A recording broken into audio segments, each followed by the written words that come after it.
Hey guys, welcome back to the channel. This is story about what if someone actually helped Naruto when he was younger. Part 1. Before I start, please do support for more amazing content and comments for part 2. Do consider to subscribe my channel and share my video to your friends and check out the description as well. Let's start the video. Anaha, or the Hidden Leaf Village, was a prosperous and very open-minded village and was assumed to be the strongest of the hidden villages since the end of the Third Great Ninja War. At least until the Kyuubi attack on October 10th.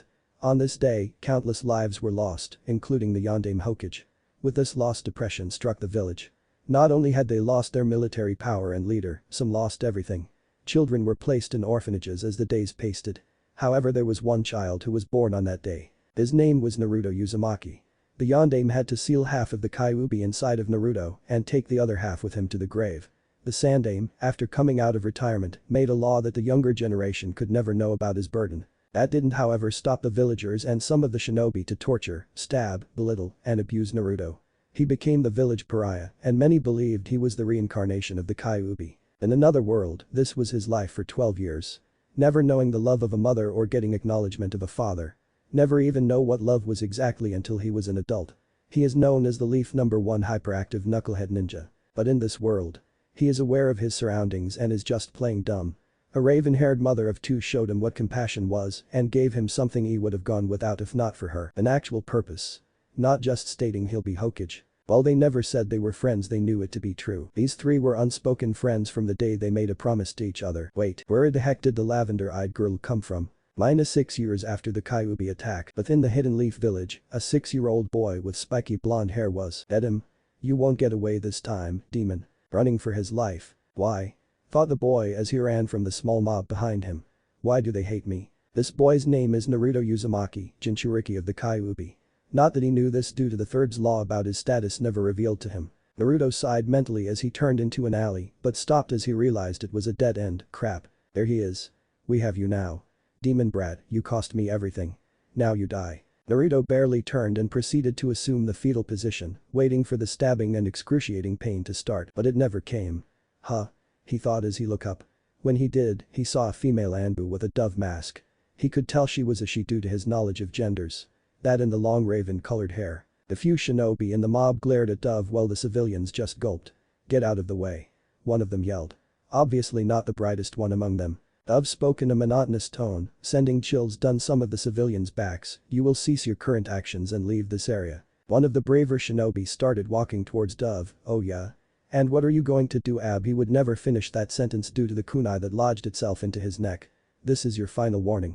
Failure to comply will be met with force," Dove said with her arm extended. The civilians and shinobi gulped as she was still speaking in a neutral voice. They knew that if she killed one of them, she would bat an eye at kill them all. So they did the most logical thing they could collectively think of. They ran as if Anko was after them. Dove lowered her arm and turned to face Naruto, who had lost consciousness soon after she arrived. She sighed as she went over and picked him up. "Let's get you home with it." She shunshined to Naruto's apartment, which was given to him a year after getting thrown out of the orphanage, placed him on the bed, and shunshined to Anbu headquarters to make her report. Later Anbu HQ, locker room. Dove sighed as she sat on one of the benches in the Anbu locker room. "I know that sigh. What's wrong, Mikoto?" Mikoto Uchiha, mother of two and wife to Fugaku Uchiha. Mikoto sighed as she removed her mask. "I thought I told you to call me by my Anbu codename." Dolphin, another Anbu, now identified as Dolphin, sat down next to her. "You did. I just choose not to." Mikoto rolled her eyes as she set her dove mask on her lap. Dolphin continued, "So what's up?" Mikoto looked at her mask. "Naruto got attacked again." Dolphin sighed. "Was he hurt?" Mikoto shook her head. "No." Dolphin nodded. "Good. For the past year, Dove and Dolphin have been Naruto's protection detail. Since they were put on the job, they've stopped 41 mob attacks, 17 assassins, and 1 arsonist. Unfortunately, this is just a small fraction of what has been done to Naruto that they couldn't stop." Mikoto sighed. "Yeah." A peaceful silence was there for a few minutes until she spoke again. "Hey Dolphin." "Yeah? I'm thinking about retiring from Anbu and from being a ninja." "What?" Mikoto looked at him. "You heard me." Dolphin, if he had his mask off so she could see his face, had a confused and frustrated expression. "But what about Naruto? I can't protect him alone." Mikoto chuckled. "There are more experienced Anbu who could help." "In fact, ask Dog. I'm sure he'd help." Dolphin sighed. "That's not the point. Naruto has grown to trust us. He even called you Dove Ni-chan last month. Also, why after 7 years do you decide now to leave?" Mikoto ran a hand through her hair. "I need to do something for Naruto that I can't do in Anbu." "And what would that be?" Dolphin said, as he was now curious. To fulfill a little prediction Kushina and I made 6 years ago. Dolphin, who was hard to surprise, was shocked. Ever since Kushina's death 6 years ago, every Anbu learned that badmouthing her was taboo around Mikoto unless said person would want extensive injuries. Talking about Kushina just brings Mikoto down and, therefore, puts her into a ticking time bomb state. To make matters worse, when they were recovering their dead, they never found Kushina. There have been rumors about what actually happened to her, but all have been proven false. And what would that be? Mikoto grabbed her mask off her lap as she stood, "You'll see you whenever." With that she left the room, leaving Dolphin alone with Cobra, the only other Anbu in the room. Later again Hokage's office. Tsurutobi Hiruzen, the third Hokage, sighed as he looked at the dove mask on his desk. Just a few minutes earlier, Mikoto had dropped off her resignation and mask to him. He set the mask in a drawer, in case she ever needed it again. He then looked at the Hokage mountain and sighed, "Minato Kushina, what would you do in my situation?" He then chuckled, "Now that I think about it, Minato would strangle me, and Kushina." He shivered and mumbled, "I don't even want to know." Unknown location. A shadowy figure is shown standing in front of a large desk, "Sir." The figure at the desk responded, "What is it?" "The patient is responding to the drugs. But I don't expect the recovery to be anytime soon." A red eye opened on the figure behind the desk, "Then everything is going according to plan." Next morning. Naruto's apartment. As the sun hit his face, Naruto groaned as his worst enemy was upon him again. He grabbed the nearest which was said enemy, and threw it at the wall.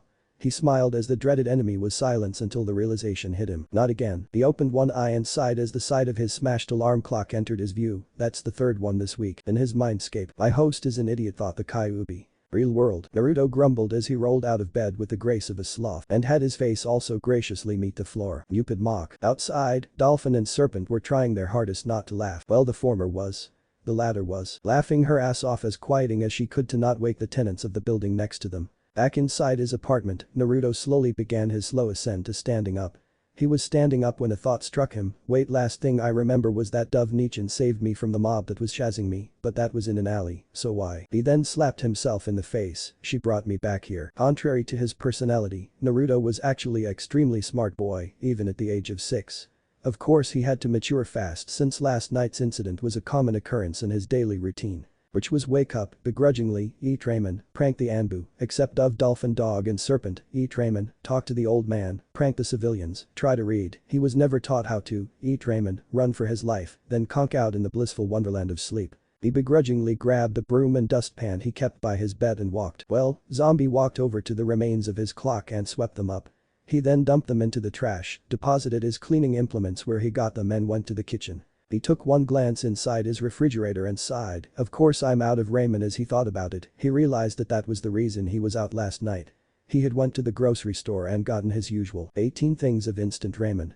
When he went to check out, he bumped into one of the other customers. It's pretty obvious what ensued next. Naruto pinched the bridge of his nose with his skinny fingers. I really need to learn that disguise jutsu that shinobi use. He thought that the sooner he learned, that the sooner he would be able to be out in public without receiving those glares. The main reason he wear his hideously orange jumpsuit, besides it being the only thing he could afford and his favorite color, was to hide exactly who malnourished he was.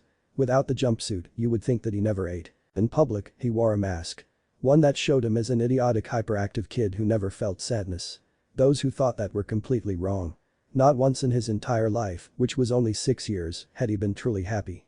The closest he came to was when the matron of his orphanage talked to him. Well, his first one, she died when he was 3. He went and got dressed before checking his frog wallet, which he received last year on his birthday. I should have enough. Outside, Dolphin leaned against the tree trunk of the branch he was on. It still astounds me how he is even alive with how malnourished he is. Yeah, no kid should have to deal with it. It's not like he chose to be the container of you know what. Dolphin nodded as they entered a comfortable silence until Naruto left his house. The Uchiha clan house. Mikoto smiled as she, for the first time since her second child was born, cooked breakfast for her family. Usually she was only able to attend lunch and dinner, and even then it wasn't a guarantee.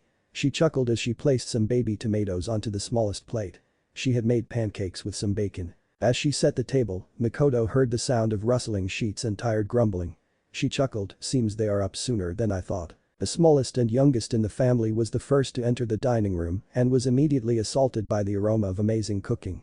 His eyes opened and saw something he thought he would never see in the morning. Ka-san. Mikoto turned around and smiled.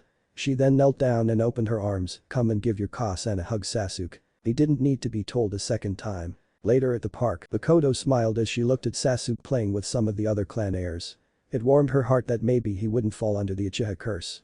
She resumed conversing with her friend, Akira Hyuga, slightly noticing her eldest daughter hiding behind her legs. But Sasuke, Acha! He yelled as he tagged a very feral-looking boy. The feral boy growled, how do you keep doing that? Easy. He reached out and poked the feral boy, like this. The feral boy's eye twitched, that's not what I meant boss. Kiba. The feral boy, now known as Kiba, winced as her looked at extremely feral-looking woman, who had a large ninja hound under the bench where she sat. He gulped, sorry ma. Sasuke laughed at his buddy's misfortune, while another boy with a pineapple hairdo mumbled, troublesome, an. I don't think I need to say who this wanted. As he looked around, he caught a very vibrant blonde and orange blob sitting under a tree.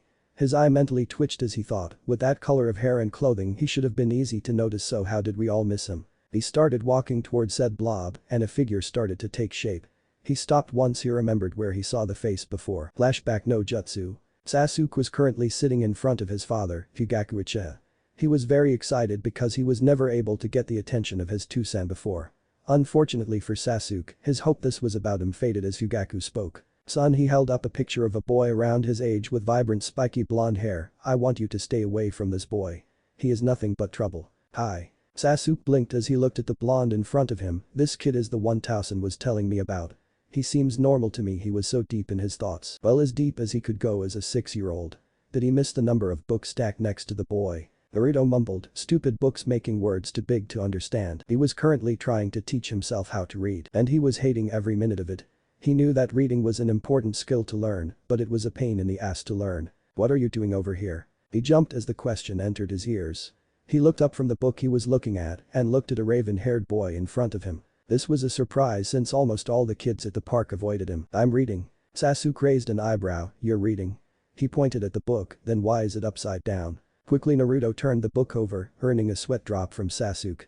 Naruto mumbled, thanks. Sasuke nodded and sat down next to Naruto, so what are you reading? A story. Sasuke blinked as he looked at the page, this is a cookbook he can't read I guess. He sighed a very Shikamaru-like sigh, you do realize that this is a cookbook right? He hurriedly closed the book and laughed nervously, right. I knew that he grabbed one of the smaller books at the bottom of the stack. Sasuke grabbed the book, receiving an incredulous look from Naruto. You can't read can you? Naruto, thinking that this boy was just another bully, clenched on of his fists ready for a fight, yay. So what? Sasuke opened the book and pointed to the words, I'll teach you then. Meanwhile, Mikoto was staring at Sasuke interacting with Naruto. Normally she would have done what the other mothers, except Akira, had done with their children and took them away once they saw Naruto. This was to save face. Actually Fugaku ordered her to keep Sasuke away from the demon brat. Akira sighed, I'm not surprised why the villagers are scared having not been a shinobi. But the other shinobi mothers too. Did they forget the basic lesson of sealing? Mikoto sighed, I believe so. I'm just glad that no one has had the bright idea to kill Naruto. Even though they have. Akira nodded, agreed. She placed a hand on Hinata's head, who looked up at her, why don't you go play with those two over there? Hinata shook her head vigorously and hid further behind Akira's legs. Akira sighed, well then I better get home. It was a pleasure to talk to you again Mikoto. Mikoto bowed her head, we must do this again. She smiled as Akira picked up Hinata and walked away from the park. Mikoto stood up and walked toward Sasuke and Naruto, who were both focused on Tale of a Gutsy Ninja. Sasuke. It's time to go home. Sasuke looked up then to Naruto, you going to be here tomorrow? Naruto nodded since he didn't have anything better to do, all of his pranks were set, so all he had to do was wait until sunrise the next morning. Sasuke waved as he ran to Mikoto, see you then. Naruto waved back. Naruto watched him leave and then left. Unbeknownst to anyone but him, he was yearning for the things Sasuke and everyone else had. Family. Next day at the Uchiha compound, Mikoto hummed as she prepared for yet another trip to the park. Sasuke was smiling and actually smile, not the Uchiha version. Mikoto looked at him, excited to go to the park I see. He nodded. Mikoto put her sandals on, I forgot to ask yesterday. Did you make any new friends? Sasuke nodded again, yep. His expression changed though. Mikoto noticed this, what's the matter? He mumbles incoherently. I forgot to ask for his name. Mikoto blinked once, twice, 3 times, then chuckled, shouldn't that have been your first question when you met him? Yeah, but he was interrupted by a mass exclamation. Naruto. Mikoto raised an eyebrow but was inwardly laughing as she recalled what happened before dinner last night. Flashback no jutsu. Clan head's household. Mikoto was in the kitchen preparing some rice with sushi and cooked vegetables. She was placing it on the plates, bowls for rice, when she felt a presence behind her. What is it, Dolphin? The presence was in fact Dolphin, her old partner. He chuckled, I'll never surprise you will I? Nope. So why are you here? Naruto gave me a message to give to you, well dove. Makoto raised an eyebrow. How did he know she was in Uchiha and how did he know where she was? How did he? He didn't, then. He just ordered me to give this scroll to Dove Ni-chan. With that, he pulled out a scroll and held it out to her. Makoto had to fight to smirk, he ordered you to.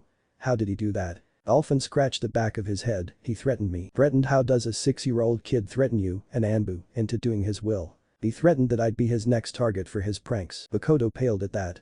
While Naruto was a secret prodigy, he inherited his pranking nature from Kushina. Kami knows how much Naruto surpassed hers. Dolphin nodded, yeah well I better get back before he thinks I didn't do it.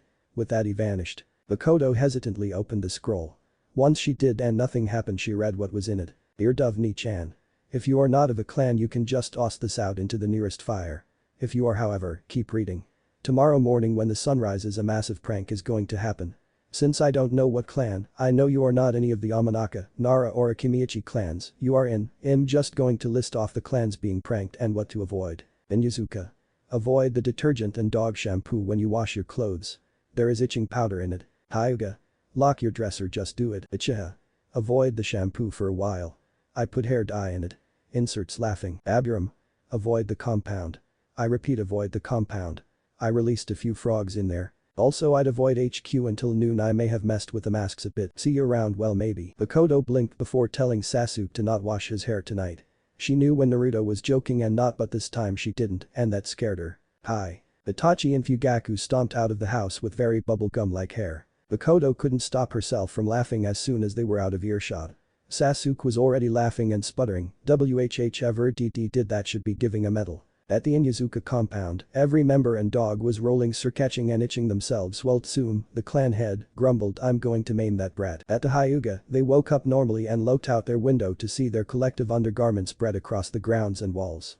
Well, expect one Hyuga. At the Abiram, you could see the first emotion shown from them as they ran from a toad and a frog. At Anbu HQ, a certain Anbu unfortunately learned what Naruto had done when he tried to take off his mask. Makoto and Sasuke started to calm down.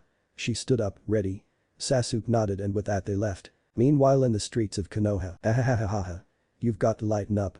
Naruto yelled as she ran from the growing group of angry and some Pinkaified shinobi in Anbu. The woman with purple hair put up into a spiked ponytail was enjoying her dango when she saw orange blur run past with a dust cloud behind him and most of the shinobi in the village. So she did what many people would do. Laugh her ass off while thinking that Gaki is able to outrun these shinobi.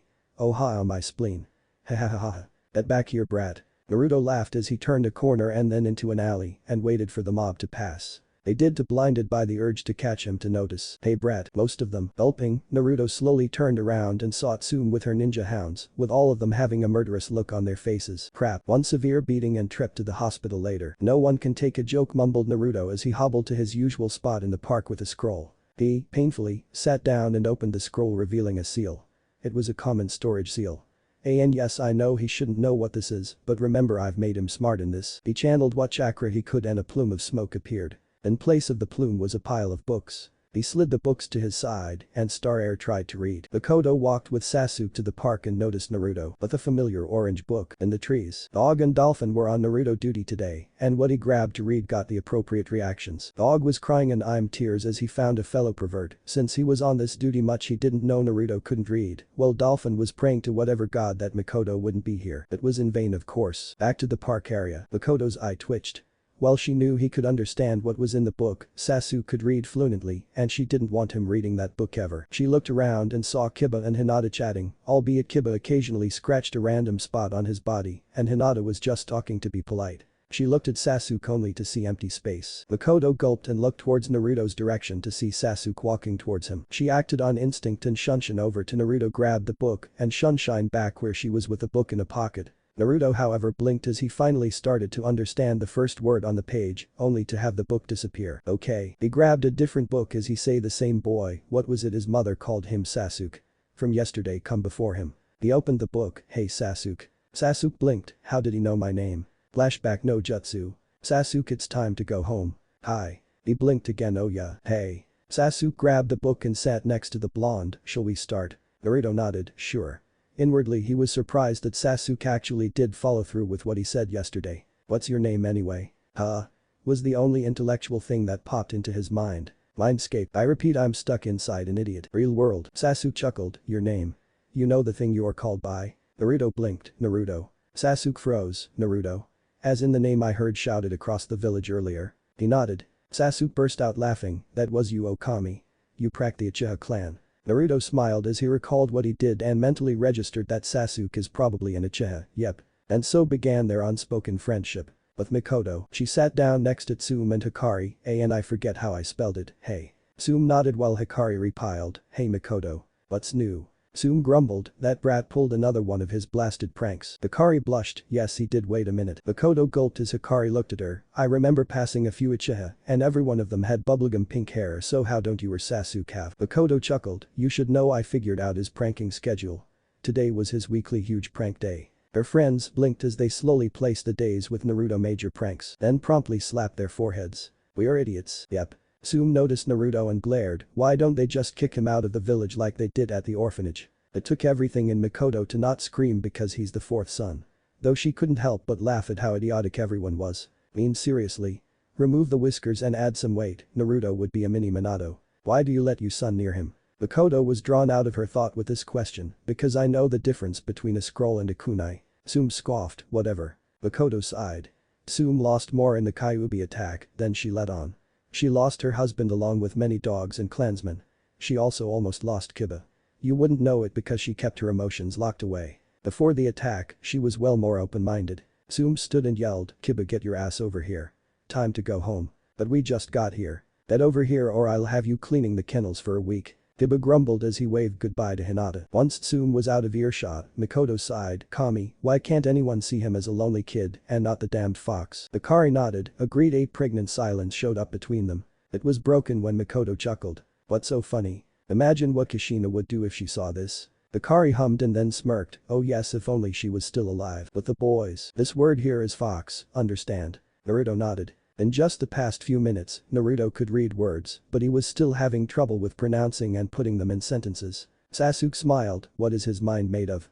A sponge, even a niacin couldn't pick up reading this fast. Naruto read a few more words slowly when he spotted a girl watching a butterfly with 5 older boys walking up behind her. He immediately recognized them as bullies. Naruto. What's wrong? He turned to Sasuke, I'll be right back. Without waiting for a reply, he stood up and ran as fast as his legs could carry him to the girl. Unknowingly to him, Sasuke followed him when he saw where Naruto was going. Hinata was currently surrounded by 5 older kids. One smirked, so you Hyuga think you are so high and mighty. How does it feel to be powerless? Hinata, always being the shy one, IIDT don't KKN now why leave her alone. Hinata looked around until she saw an orange and mummified blur smash its fist into the leader of the small band of boys. Leader grunted as he fell to the ground.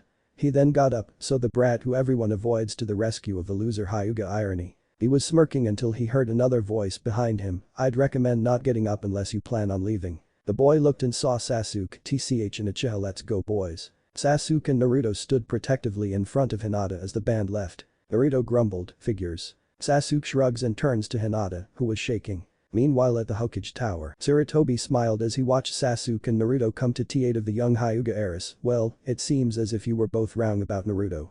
Wouldn't you say, Hiashi-san, Fugaku-san? Across his desk and 2 chairs were the silent and awe-struck clan heads of the Uchiha and Hyuga. Hiashi nodded, yes. Fugaku sighed and ran a hair through his hair in frustration, damn it.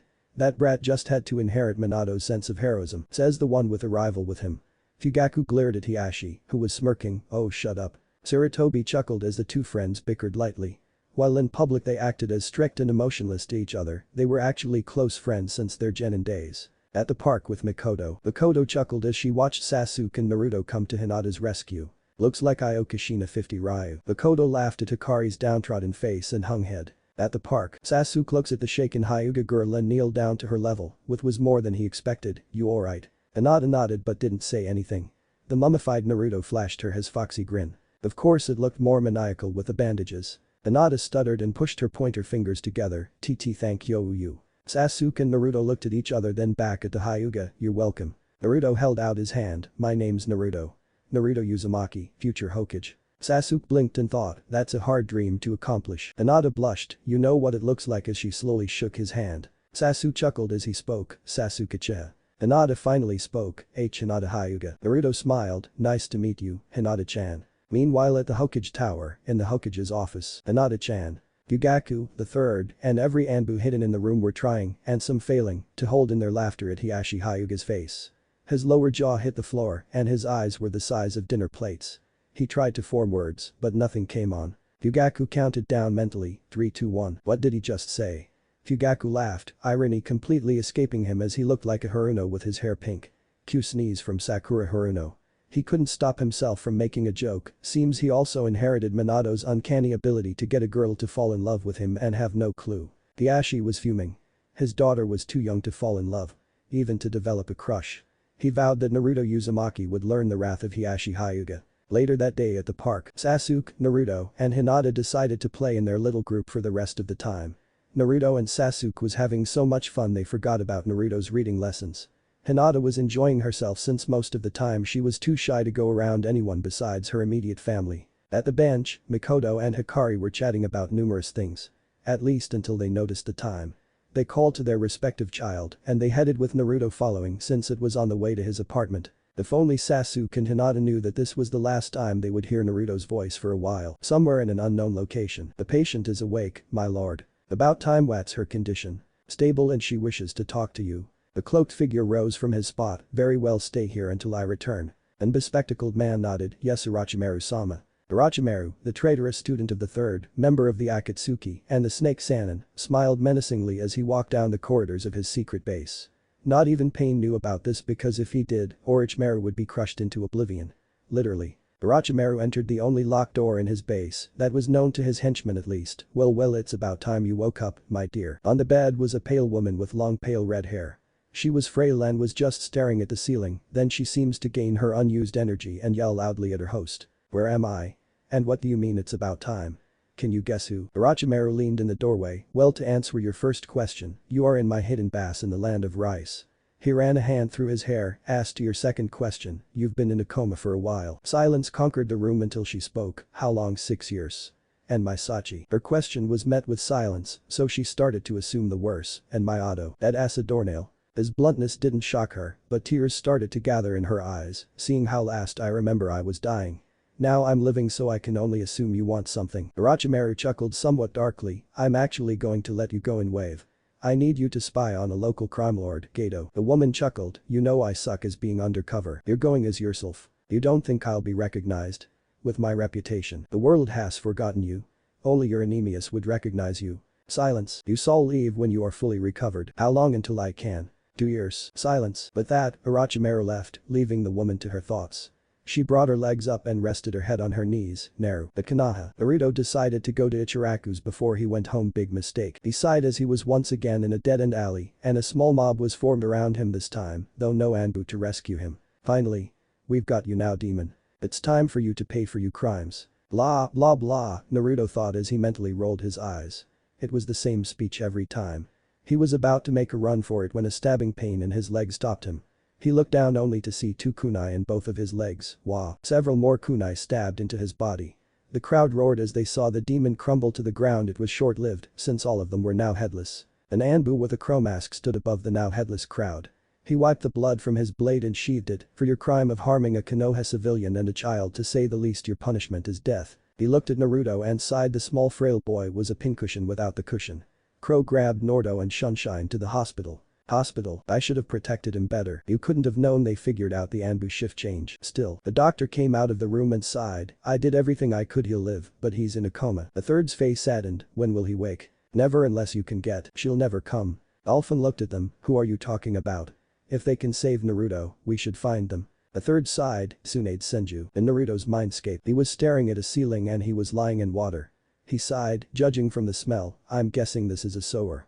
He was about to go looking around when he realized that he was covered in kunai, yet they weren't there. Strange. So my jailer has finally come to visit. Who said that?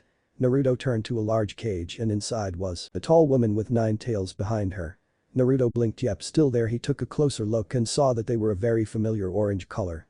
As he moved his eyes towards the woman, he noticed quite a few things and had a brief flash of perviness. Meanwhile at Konoha Hot Springs, a man in his late 40s with long spiky white hair was looking through a small hole in the wall from the outside of the springs. On the other side of this wall was the women's onsen. He was giggling perversely when his pervert senses went off. He ran to the top of the cage mountains and screamed, "A pervert is born." Back in Naruto's mindscape, he shook his head, "What the heck?" The woman chuckled, drawing his attention again as he examined her. She looked to be in her mid-20s, and Kami was definitely kind to her. She has a very curvy body, and her height was about 3 times his, which was an unimpressive 2 feet 4 inches. Her face was perfectly framed by her fiery red-orange hair, which went way past her shoulders and almost touched where her tails were connected to her body. He just stared with his mouth wide open for several minutes. The woman, however, was getting annoyed as she traced where his eyesight was pointed mainly at her chest. Imagine Tsunade but more vicious. She took a breath, deciding he didn't know what the heck he was thinking, and spoke as a chair magically appeared behind her. "Kid, you'd better close your trap, you'll catch flies." Naruto promptly did so before asking the obvious question, "Where the heck am I?" The woman chuckled, "For someone so smart, you are really dumb. You're in your mindscape, kid." Naruto looked around, "Seems dreary, quite appropriate." "How so?" The woman said, actually curious. "My life is a living hell, so it's fitting that my mindscape matches." He thought on it for a minute, then turned his attention to her. "If this is my mindscape, how are you here?" They casually crossed her legs and rested her elbow on her knee. "Well, I'm here because I'm sealed inside of you, kid." Naruto said the one thing most would in his situation, and you would be.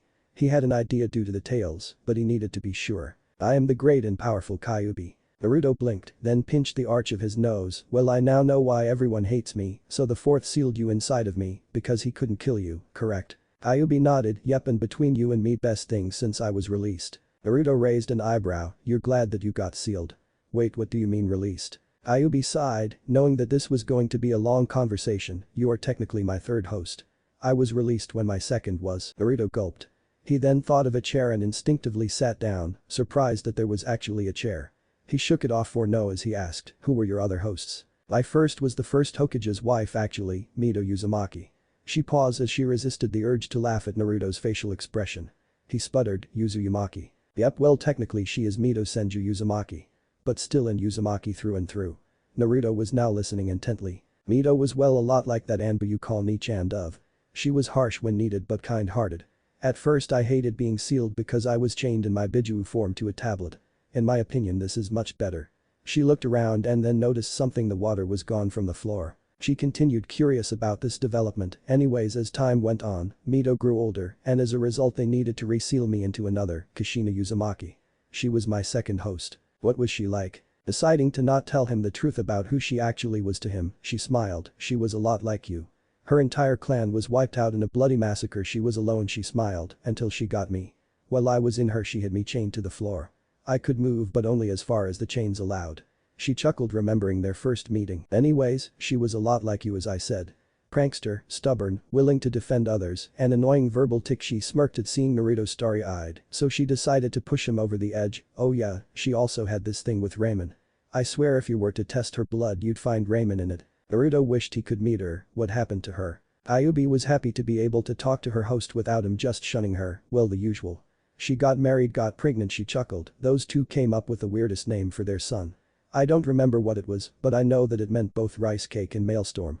"Silly Rai," she mentally slapped herself as she remembered her new host's name. Naruto was indeed shocked. "Naruto, that's so she's..." But he looked at the floor and the water began to return. "What happened to her?" "She died stopping me from killing you on October 10th, but before you think she didn't love you for letting you live on your own, I'll tell you she was ecstatic when she learned she was pregnant. Heck, she practically screamed from the rooftops when she learned. I could tell she would love you no matter what." Naruto smiled and the water receded. "Thanks, Kyuubi-chan." This earned a blush from the great Kitsune. "So just curious. All I have to do is think of something and it appears in here." The Kyuubi nodded. He closed his eyes and thought hard. "What's this kid doing?" She stopped as she saw the cage disappear and a bracelet appear on her wrist. She then watched as the damp sewer disappear and in its place a lovely field with trees and a lake to her left. She was about to say something when she felt the grass under her feet. Her eyes closed and she smiled, thankful that she had this feeling again. Naruto opened one of his eyes, then both. It worked. He looked at the Kyuubi. "So you like it?" For the first time in her life, she was speechless. In all of her wildest dreams she had never imagined this. She looked at Naruto, who was sporting a foxy grin. "Why?" Naruto shrugged, "I thought you'd like it. Besides, after you told me about my mother, I'd thought it was only fair." He was then engulfed in a hug. He was shocked at how fast she was. The Kyuubi smiled as she hugged him. "Thank you." Naruto nodded and returned the hug. It was a strange feeling. The Kyuubi held him out at arm's length after a few minutes. Well, I think it's time for you to return to the outside world.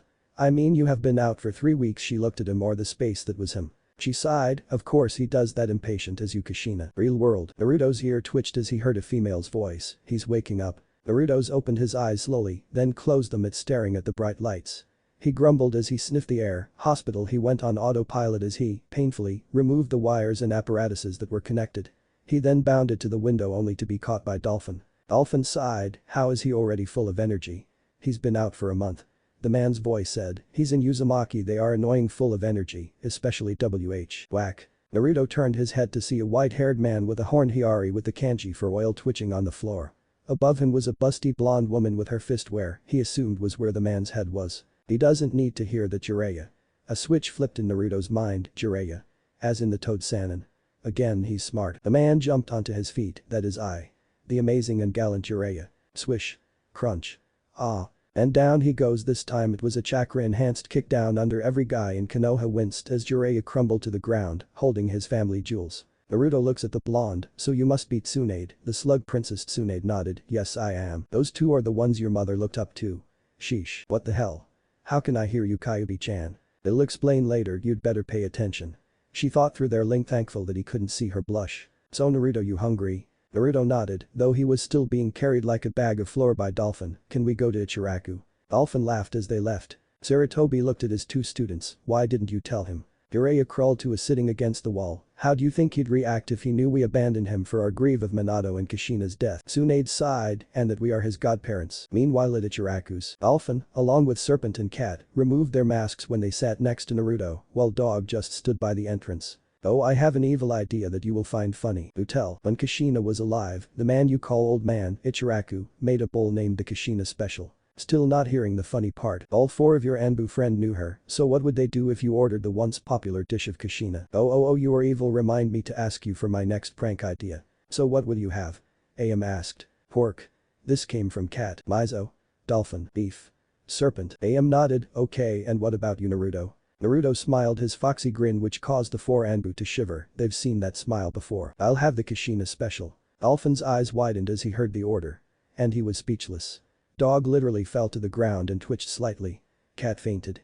Well, Serpent. She was turning blue from the dango stick she was chewing on and sucked in when she heard the order. Ichiraku froze. Looked at Naruto. How? Naruto was laughing his ass off. Haha, seriously, was not expecting that reaction. Haha. Old man. You had that item on the menu the first time I came here. I wanted to try it, but it was removed. Haha. Kyuubi was laughing inside his mindscape. If he gives up on this ninja path, he could become an actor. Naruto started to calm down until he saw Serpent's increasingly difficulties to get the dango stick. After rescuing Serpent from death by dango stick, their orders arrived and they ate in comfortable silence. The next day, at the park, Sasuke and Hinata sat with their backs against each other. During this past month, they have been wonder where the energetic blonde was. At least they were until 2 balloons of orange paint hit them. Sasuke's eye twitched. He's dead. Hinata nodded. Agreed. Sasuke did a quick double take of Hinata. Usually she'd stutter, but now she was scary. He shook his head to instead attack their prankster of a friend. Makoto and Hikari, meanwhile, were trying their best not to laugh because Kushina did the same thing to them when they were genin. Naruto. And that was the stray that broke the camel's back. Meanwhile in the snake's pit, Kushina sat straight up in her bed, startling Kabuto in the process, and said, my prankster senses just spiked. Her eyes sparkled again, scaring Kabuto. Someone just bested me in pranking. I must reclaim my title. Back in Konoha, Naruto was again running from a mob of paint-covered shinobi and civilians and Anbu and the Hokage and the Sannin, so basically the entire village. Ahaha, seriously, did my month hiatus of pranking dull your senses? When I get my hands on you Gaki, you'll wish you were still on hiatus. After about 7 hours of chazzing and not catching Naruto later, the council sat in the meeting hall of the Hokage Tower, each one peeling away at the paint. Fugaku sighed. Seriously, how did he get us all? Hiashi nodded. It would seem that he has improved. It's just that demon being what he is. We should just. The idiotic civilian was interrupted when 4 kunai lodged themselves into his head and a 5th one hitting his torso. Everyone looked around and saw the 4 Anbu guards in the room and the Hokage's hand slightly extended. Well, looks like they need a new council member. The Sandium sighed as he returned to his original position. Anyways, we need to discuss some items that have long been forgotten. Shikaku sighed. Troublesome. What are these items? Firstly, Naruto's heritage to the Uzumaki clan. I wish to reintegrate their place on the council when Naruto becomes a chunin and can assume clan head. The civilian mumbled, if that demon lives long enough, another impaled body. Another open spot on the council. Secondly, I wish to allow Naruto to be taken in by a family. He looks at the civilian portion of the council. I know you've overused your power to stop any and all potential families from adopting him. This time the civilians were smart to not comment. All in favor of reinstating the Uzumaki clan when Naruto becomes Chunin, raise your hand. The entire Shinobi Council and some civilians rose their hands. Movement forwarded. All in favor of allowing Naruto to be taken in. Same result minus a few civilians. Motion approved. Danzo spoke up, if I may, Hokage-sama. Sarutobi nodded. I would like to propose we reveal his true heritage to him now. Sarutobi blinked. Danzo helping Naruto, something was up. May I inquire why? A child should know about their parents. That isn't a kid. That's the Kaiu 3 bodies so far. All in favor? Most of the Shinobi Council raised their hands. Sarutobi sighed, motion failed. If you wish Danzo, we will vote again when Naruto becomes a genin. Danzo nodded slightly. 2 years later. It's been 2 years since Naruto met the Kyuubi and Sarutobi's new laws. The day after the Orange Plague, as the people in Konoha now know it as, Sarutobi released a law that allowed families to take Naruto in. Among the first to try were, unsurprisingly, the Ichirokas. But unfortunately, they realized that their home didn't have enough room for another. Next were the Hyuga and Uchiha. But they were immediately crossed off the list and everyone else who came. All because of Naruto. Every time, if it was a clan, he could tell them, which they then investigated, that there were members who wouldn't like him. Civilians he outright refused.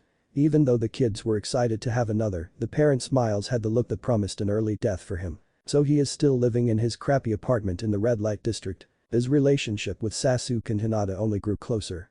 Of course, I may say it's horrible mostly because they are starting to join in on his prank escapades. Other than that, it was almost impossible to see any of them alone in public. Of course, they became targets for the Naruto haters. Over the course of these 2 years they have been called things that if they repeated at home, they would be punted with no escape, aka they had to go shopping, or in Hinata's case, stuck sitting in the meetings with her father. Their personalities hasn't changed much. Naruto was still a secret genius, hyperactive prankster, Hinata was still a shy reserved girl, and Sasuke was still Sasuke. Give me a break, I couldn't think of how to explain it. Their appearances however have changed. Naruto was now the same height as Sasuke, who also grew to be about 4 feet 8 inches. He still wore the Kill Me orange jumpsuit and he was still frail. Hinata was about 2 inches shorter than the boys. Not that she minded though. She now wore a heavy jacket and was still small for her age. Sasuke hasn't changed much besides his height. Unless you count his hair looking more like a duck butt now. Anbu HQ. Dolphin sighed as he sat down on a bench in the locker room. He had just come from a scouting mission on one of Orochimaru's abandoned bases and he was dead tired. He couldn't wait for the day he retired. He had seen some of the Anbu who had been in since before the Kyuubi attack and he didn't want to become that. Today's the day, right? A feminine voice said next to him. He looked at Serpent incredulously. What do you mean? You seriously forgot? The day is your retirement from Anbu and your return to being an academy teacher. Dolphin blinked then mentally facepalmed. He had forgot that was today. He smiled as he reached for his mask. I guess I can remove this thing then. Serpent's eye widened and she waited in anticipation. After Inu retired last year, Dolphin had become the mysterious person who people only knew of their former profession. She doesn't remember the day Naruto ordered Kushina special at Ichiraku's. Dolphin removed his mask to reveal his scar across his nose and tanned skin. He smiled as Serpent, surprised. She blinked once, twice, 3 times. Yup, still there. Before her was her friend boyfriend Haruka Onaimo, academy teacher and Chunin. She was so stunned that she didn't notice him waving a hand in front of her face. Serpent? You there? He tried to get her out of her shock and failed ultimately. He sighed as he stood and left her there. He'd regret that later on. Later, Naruto's apartment. Naruto grumbled as he threw another alarm clock at the wall, breaking it again. His eye popped open and sighed. This was becoming routine. Break a clock, clean it up, get a new clock, break it, etc. Most of his monthly allowance went to getting new clocks. He walked past the calendar, briefly looking at it before proceeding to the kitchen. He then ran back his mind in full gear. Crap. I start the academy today. Well, it's your fault for forgetting, Kit. Oh, be quiet, fuzzball. He chuckled mentally at the snarl he got before cutting the mental link. He had been conversing with the Kyuubi for the past 2 years and he has learned a lot about his mother, Kushina Uzumaki. Mostly her addiction to ramen and her record. He swore he would break her record. He hurriedly got dressed and ran out the door, locking it on the way out. He ran through the streets towards the academy. He didn't have to worry about running into everything because people usually gave him a wide berth. At the academy, Hinata and Sasuke stood at the entrance of the academy waiting. Sasuke shoved his hands in his pockets, slept in. Why yup. How long? A few minutes. This was a regular occurrence for them. Every day they planned something early. They had to wait anywhere from 10 to 20 minutes for Naruto to arrive. Sasuke counted off his fingers, 3, 2, 1, as he closed his hand into a fist. A dust cloud entered the academy yard. It skidded to a halt, more like tumbled at their feet. Hinata blinked. Well, Sasuke, dope, why must you make a show of your arrival every time? Umiudim. Sasuke blinked before looking at Hinata. Translation. Hinata tapped her 4 fingers together. He said OBQ quiet team. Sasuke chuckled. Of course he did. Naruto stood up and literally spat out the dirt in his mouth. He then dusted himself off and gave one of his genuine smiles. They didn't know his usual smiles were just a mask, so they didn't think about it. All they know was that when he smiled, you couldn't help but smile too. They couldn't explain it, and neither could anyone nearby. Sasuke, who had started smirking at Naruto's smile, let's go dope or we'll be late for class. Naruto glared slightly. Stop calling me that team. They headed inside with Hinata behind them, smiling at their bickering. They finally arrived at their classroom and walked in. Immediately, Sasuke felt a wave of dread hit him and he shivered slightly. He looked around and noticed every girl was looking at him. He mentally screamed. Itachi had warned him about this, and so had his father. The plague of the Uchiha clan fangirls. Naruto and Hinata glanced at each other before dragging the traumatized Sasuke to the only desk with all 3 seats open and set him in the middle. Hinata sat in the seat next to the aisle, while Naruto took the one next to the window, creating an effective barrier.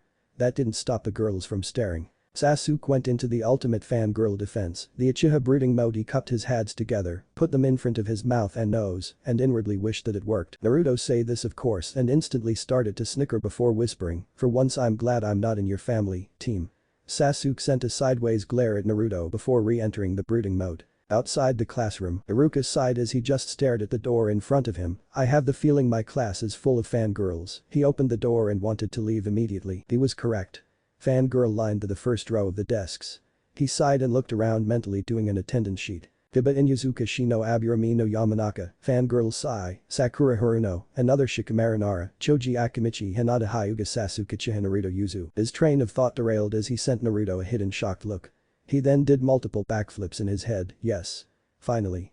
Thank you, Kami. He had been hoping that he could teach him, but his hopes were small. I mean, what are the odds of him getting to teach Naruto? Iruka got out of his mind and smiles. Hello class. My name is Iruka Onaimo, and I'll be your sensei for the next 4 years. He sat at his desk. Why don't we introduce ourselves? He droned out as most of the fangirls introduced themselves, including Ino and Sakura. His attention returned when Shikamaru was up, or he would be if he wasn't asleep already. Shikamaru jumped and then groaned. Troublesome. I'm Shikamaru Nara. My future is to find a normal girl and marry, have kids and have a peaceful life. Everyone sweat drops at that. I'm Choji Akimichi, and my dream is to prove that we Akimichis are dangerous too. I'm Kiba Inuzuka and this is my dog, Akamaru Bark. And I'm going to be the most baddest ninja in this village. I'm Hinata H. Hyuga and my dream is to gain confidence. Sasuke Uchiha and my dream is to surpass my brother. I'm Naruto Uzumaki and I'm going to be the next Hokage. Quite a few people snickered. Iruka stood up. Alright, let's start the day off with basics of chakra. Later that day, Naruto had spaced out while Iruka was giving a lesson on the village. Instead he was in a heated battle of shogi with Kyuubi in his mind. Check. Iruka looked around. Now who can tell me who the Hokage were and what their accomplishments were? His glance went towards Naruto while everyone else looked at Sasuke. Sasuke was about to answer until the first Hokage, Hashirama Senju, is known for being the founder of Konoha and his wood-style jutsu. He is also hailed as the supreme shinobi. Tobirama Senju, the second, is the younger brother of the first and is known for his mastery of water. The third, Hiruzen Sarutobi, known for training the Sannin and the former apprentice of the second. He is also known as the god of shinobi for his creation and understanding of jutsu. The fourth Hokage, Minato Namikaze, known as the Yellow Flash and was apprenticed to Jiraiya of the Sannin. His contribution to the third great ninja war and his creation of the Hiraishin and Rasengan earned him his spot as Hokage.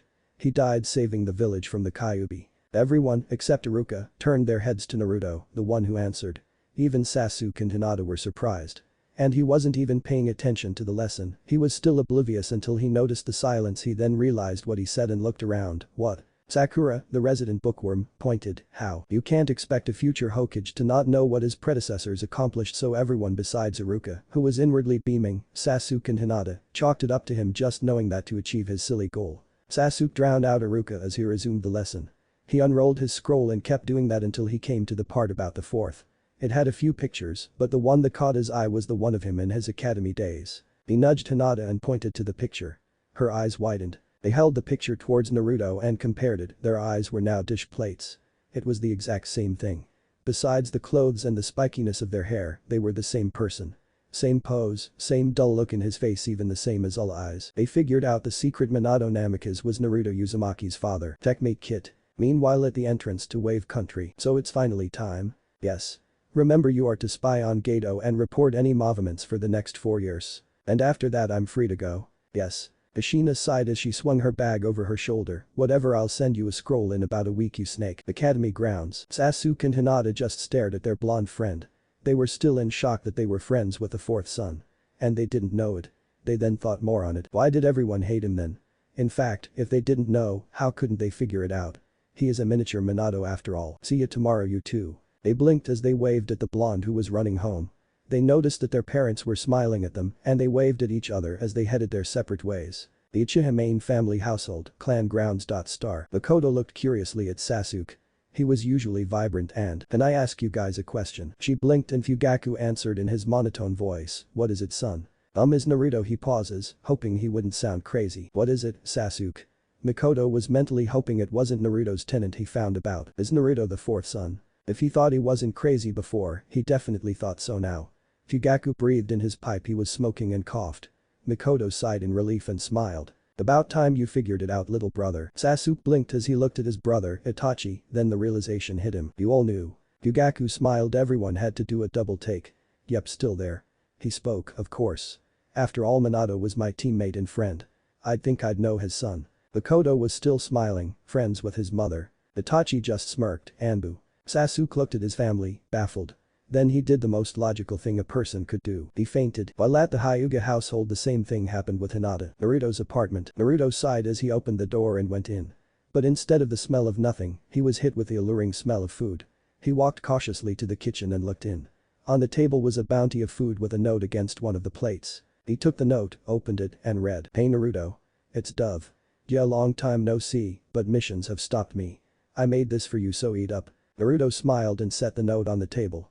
He then dug in. While he was eating, however, his body mass was increasing, seemingly repairing the damage from the malnourishment of the orphanage. In his mindscape, the Kyuubi was relaxing under one of the trees when she felt a change. She investigated and then smiled. "Well, it seems that Anbu got a remedy from the Akimichi. About time." Real world. Naruto sighed as he finished the last of the food. He got off the chair and walked to the bathroom.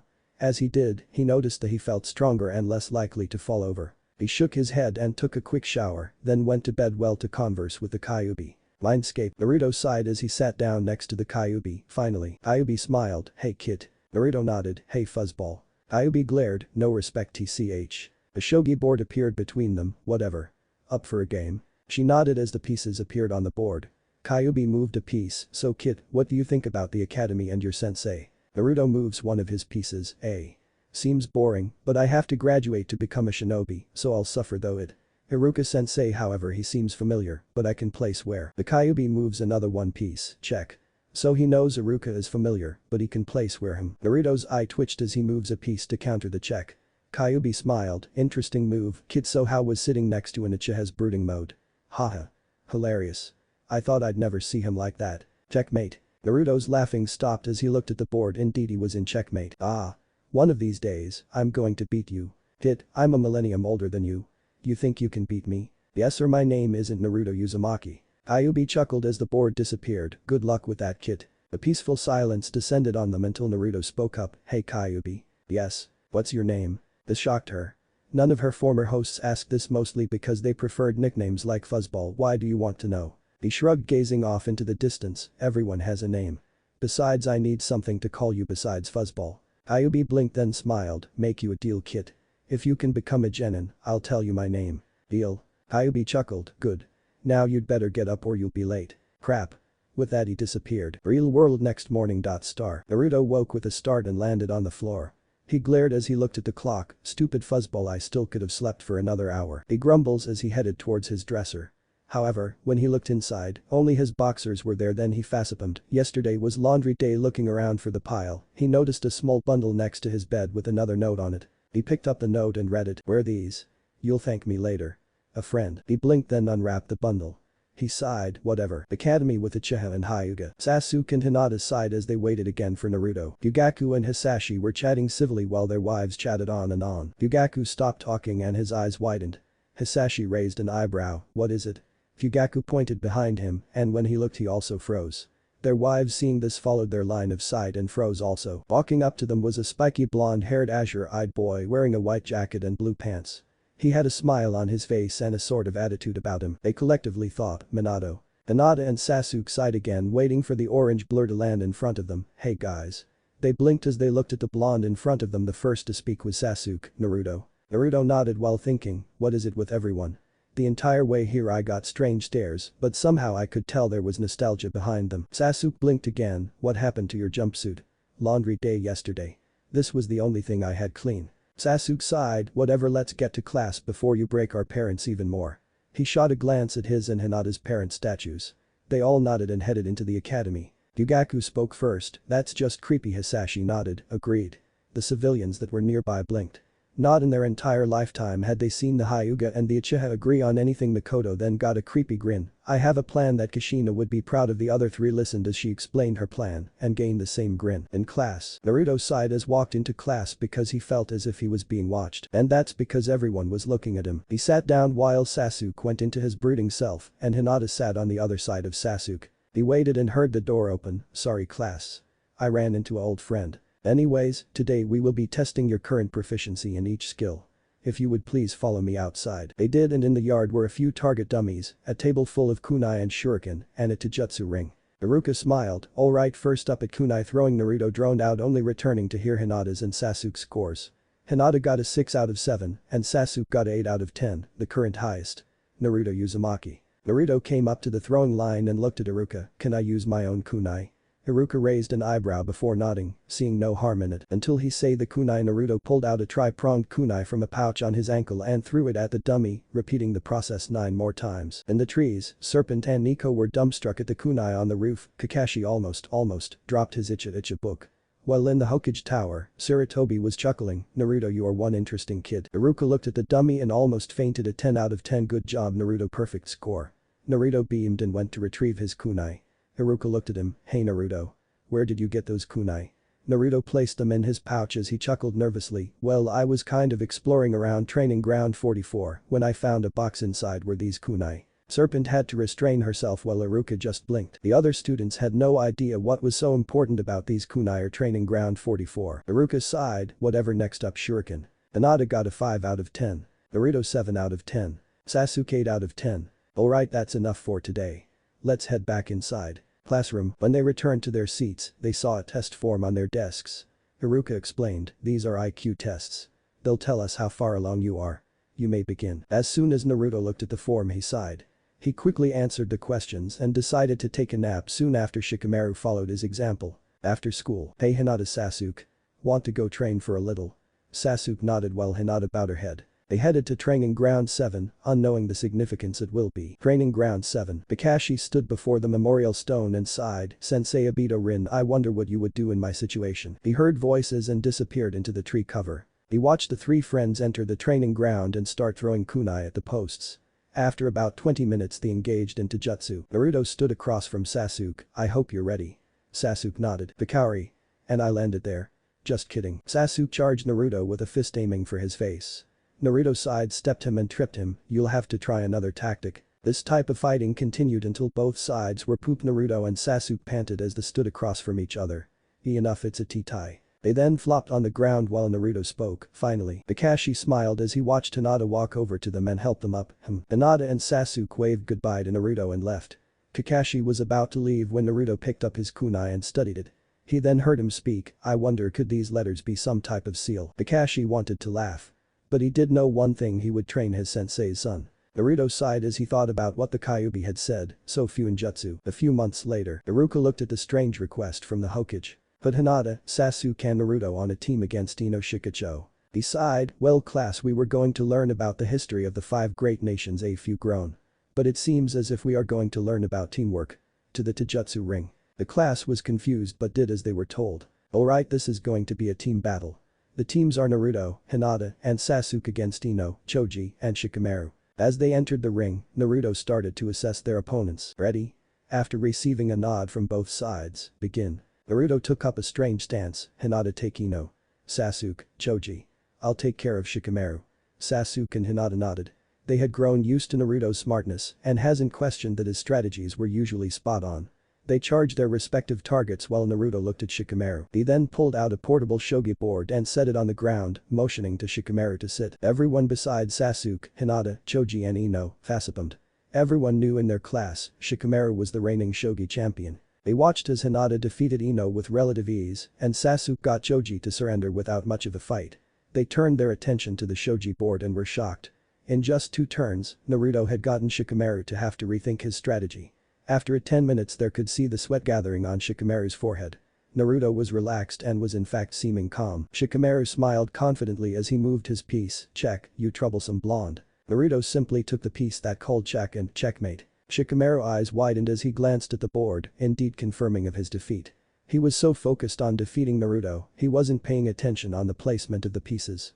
He sighed, troublesome. He stood up and left the ring, going to the rest of his team. Naruto smiled as he put the shogi board away. Iruka chuckled, winner. Hinata, Sasuke, and Naruto. Everyone blinked and looked up to a very comical sight. Sarutobi was tied up and dangling from one of the pillars on the Hokage tower. Iruka then looked at Naruto only to see, not 1, but 3 dust-shaped figures. He chuckled, those 3. Iruka-sensei, why did Naruto run? Well, you see Sakura, he is the village prankster. Meanwhile with the 3, you just had to prank the Hokage, didn't you? He had it coming, Dadabayo. Hey, are you sure? Yes, Hinata-chan. I'm sure. Second year of the academy classroom. Naruto sighed as he gazed out the window. Iruka was going over the second great ninja war and he was just out of it. He still wore the white jacket and pants he did the second day of the academy. For reason, he noticed, he got less heated and vengeful glares. In fact, now that he thought about it, they were being replaced with curious and inquisitive stares. To his right was his best friends, Hinata and Sasuke. Sasuke was still using his clan's brooding mode while Hinata, she kept on sneaking glances at him when she thought he wasn't looking. He shrugged it off and returned his attention when he heard his favorite subject uttered by Iruka. Now if you'll follow me outside, we have a couple of guests. Naruto always liked going outside because it usually meant tournaments, weapons training, or, Iruka said, special guests. Of course, most of these special guests were the Hokage or some of the retired shinobi to tell tales of their adventures. But the main reason he liked this is that it get him out of Iruka's lectures. He was expecting to find the Hokage or a ninja missing a limb or in a wheelchair. What he saw when he got outside was the complete opposite. 2 shinobi and 1 kunoichi were standing in a semicircle and chatting when his class came out. One of the shinobi had white long spiky hair with markings on his face. He also had a horned headband with the kanji for oil on it. The female of the group was a blonde with her hair in ponytails. She wore high heels and a green jacket with luck and kanji on the back. She didn't look like a ninja, but the way the marked man acted, she defiantly was one. The other man was a thin man with a mask over the loxer half of his face and his headband covering his left eye. He also had silver gravity-defying hair. Naruto narrowed his eyes and thought, this feeling, it's the same as the first day of the academy when I met Iruka-sensei. Iruka coughed, getting not only the attention of his class, but the ninja. He sent a quick nod to the gravity-defying haired man before turning to the class. Class. I'd like to introduce Jiraiya and Tsunade Senju of the Sannin and Kakashi Haddock. Naruto's entire class's eyes were the size of dinner plates. Mainly because, besides the Hokage, these 3 were the most famous ninja in the leaf. Naruto blinked, holy shiitake mushrooms. This is awesome. Jiraiya smirked, so this is your bunch of Gakusuruka. Iruka chuckled, yes Jiraiya-sama. These are them. Tsunade scanned the class, most are from clans, but it's good to see that there are a few civilians in this boot. Hiba, who was silent up until now, yelled loudly, how can a girl be one of the Sannin? They are the strongest ninja. Girls can't be stronger than men. A deathly silence and the temperature of the area went down greatly. Kiba noticed this and gulped. He then noticed Jiraiya and Kakashi backing far away. He looked around and noticed many of his male students followed suit. Naruto sighed as he patted him on the shoulder as he went to join the seasoned shinobi. It was nice knowing ya, Kiba. Before he could ask what Naruto meant, Kiba's danger beacon in his head went off. He turned around and saw Ino, Sakura, Hinata and Tsunade glaring at him and cracking their knuckles. He then remembered that his mom is a shinobi and a strong one. Shit. He felt many hits and was surprised to find out that Hinata was the one behind it. Before long he was groaning on the ground, while the other 3 kunoichi in training smirks at Hinata and were slightly terrified. The omen. Everyone faltered when they heard that from Hinata's mouth. Naruto and Sasuke sighed and simultaneously thought, scary. Meanwhile in the Hokage's office, are you sure of this, Fugaku? Fugaku nodded solemnly, yes, Hokage-sama. Sarutobi sighed as he leaned back in his chair. I'm getting too old for this. He looked out at the village, and you say nothing can convince them. Yes. Sarutobi sighed again, then there is no choice. Tell the ones that are behind it that you shall have a meeting tonight. Fugaku nodded, knowing what was about to happen to his clan, he left without a word. Sarutobi pushed the intercom button on his desk. Asuna, can you get me Crow and Weasel? Tell them I need to speak with them immediately. Yes, Hokage-sama. Sarutobi gazed at the Hokage mansion. Tonight is going to be bloody. Later at the Dango shop, Jiraiya, Tsunade and Kakashi had just finished with their visit to the academy and were now sitting in a booth at the only Dango shop in town. Kakashi sighed, I forgot how insistent some of the students are and believe that was us once. They all shivered. Hey, are you throwing a party without me? Kakashi I smiled at the newcomer, of course not Anko. Anko, the formerly known Anbu serpent, plopped down next to Kakashi, good. Another chair pulled up to the table, I see we all had the same idea. Tsunade poured a glass of sake, aren't you supposed to be teaching those Gaku something right now? Let them go early. Seems your visit encouraged some of them to train more vigilantly. Tsunade shrugged, downing her glass. Jiraiya looked at Iruka, seems Naruto's doing fine. Yup, Iruka said nervously chuckled. Everyone raised an eyebrow, but Kakashi spoke the unspoken question, what has he done this time? Well, he doesn't pay attention in class, and he keeps his idiotic persona up. Anko sighed as she grabbed a piece of dango off of the plate that was delivered to their table. When will he give up that mask? Iruka shrugged, who knows? It's kind of creepy how much he looks like you know who. Everyone looked at Jiraiya and spoke in unison, agreed. They sat in a comfortable silence for a while, until they saw three blurs head to the training grounds, specifically training ground 7. Kakashi chuckled, of to training I see. He stood up and shunshined to the grounds. He was soon followed by the rest of the table. Round 7, Naruto smirked at his friends, who were panting on the ground, I win again. Shut up you hyperactive twerp. Naruto shook his head as he pulled out some sealing paper, some ink, a book, and a brush, I'll be working on my fune. Sasuke nodded as he sat up, alright. We'll work on our tie if that's fine with you Hinata. Hinata nodded and stood up. They went to a suitable distance between them and began their fight. Naruto sat down in front of one of the posts and laid down the sealing paper. Yokyubi. A yawn is heard, what is it kit? Fuinjutsu remember? Right, well start out with some low-level explosive tags. They only have the power of a firecracker. Naruto nodded as he took the brush and dipped it in the ink bottle. He then started to elegantly write down on the sealing paper, remembering what they discussed at the end of summer. Flashback no jutsu. Naruto growled and started pulling at his hair as he looked at the shogi board in front of him. Why can't I beat you? Just face it kit. It's impossible. Nothing is impossible. Oh yeah kit. How about this, then? If you can learn Fuinjutsu and find a way I can roam in your world, I'll teach you a jutsu that is long forgotten to your time. Deal? Hi. Naruto could care less about the jutsu. He just wanted to introduce her to his friends. Plus it would be easier to talk to her if she was out of his mind. He chuckled as he etched the final touches. Meanwhile in the tree line, Jiraiya blinked as he watched Naruto perfectly create a beginner seal. This is too creepy. Back with Naruto, he set his newly made explosive tag onto a rock and wrapped it up. He then said loudly, fire in the hole. Hinata and Sasuke froze at that then ran to the tree line with Naruto shortly behind them. Once they were all behind the brush, Naruto made the ram sign with his fingers, hi. Hop. Jiraiya and the others watching, minus the impromptu team in the bushes, had to restrain themselves from laughing. Each one of them has at least done that much sealing, and they remember how pathetic it was. Naruto blinked, you've got to be kidding me, I get more action from the popcorn popping. Hinata and Sasuke's mouth were both twitching slightly as they hadn't expected it either. Naruto sighed and looked at the two, I think it's time to head home. See you tomorrow. Hinata nodded while Sasuke smirked, don't get blown up by your firecracker. They were both chuckling until, tomorrow's Wednesday right? They both froze again, it was Tuesday which meant his major prank was tomorrow. They both slowly turned their heads to look at him and saw the devious glint in his eyes. Naruto laughed as they appeared in front of him and oh please don't target us. Jiraiya and Tsunade looked at the paled faces behind them while Jiraiya asked, is his pranks that bad? Imagine Kushina's but 5 times worse. The two Sannin paled having been targets of the late redhead's pranks. They imagined what Naruto's pranks would be, and they decided to never get on the kid's bad side. Naruto agreed to their pleas and they went their separate ways. The shinobi hidden also said their farewells and left. Hikari. I was originally going to stop here, but since I forgot to post I'll write what I have in my head anyways. Night at Uchiha clan meeting hall. Fugaku had to restrain himself as he watched the traitors of his clan file into the hall. He then suddenly looked to the far back corners where 2 Anbu were hidden. He knew who they were and was pitying them for having to do this task. The traitors sat down, and Fugaku schooled his face to a neutral expression. He spoke, I believe you all know why we are here. It's time to plan for our takeover of Konoha, right? Fugaku nodded and let them converse aloud. The Anbu will be the hardest to surpass in my opinion. I mean they are the elite. Bite your tongue. No one is better than the Uchiha. Just look at Itachi. True.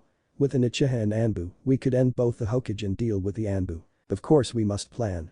Once it starts, we must fight to our last breath. Wait, isn't the demon under the protection of the Anbu? Yes.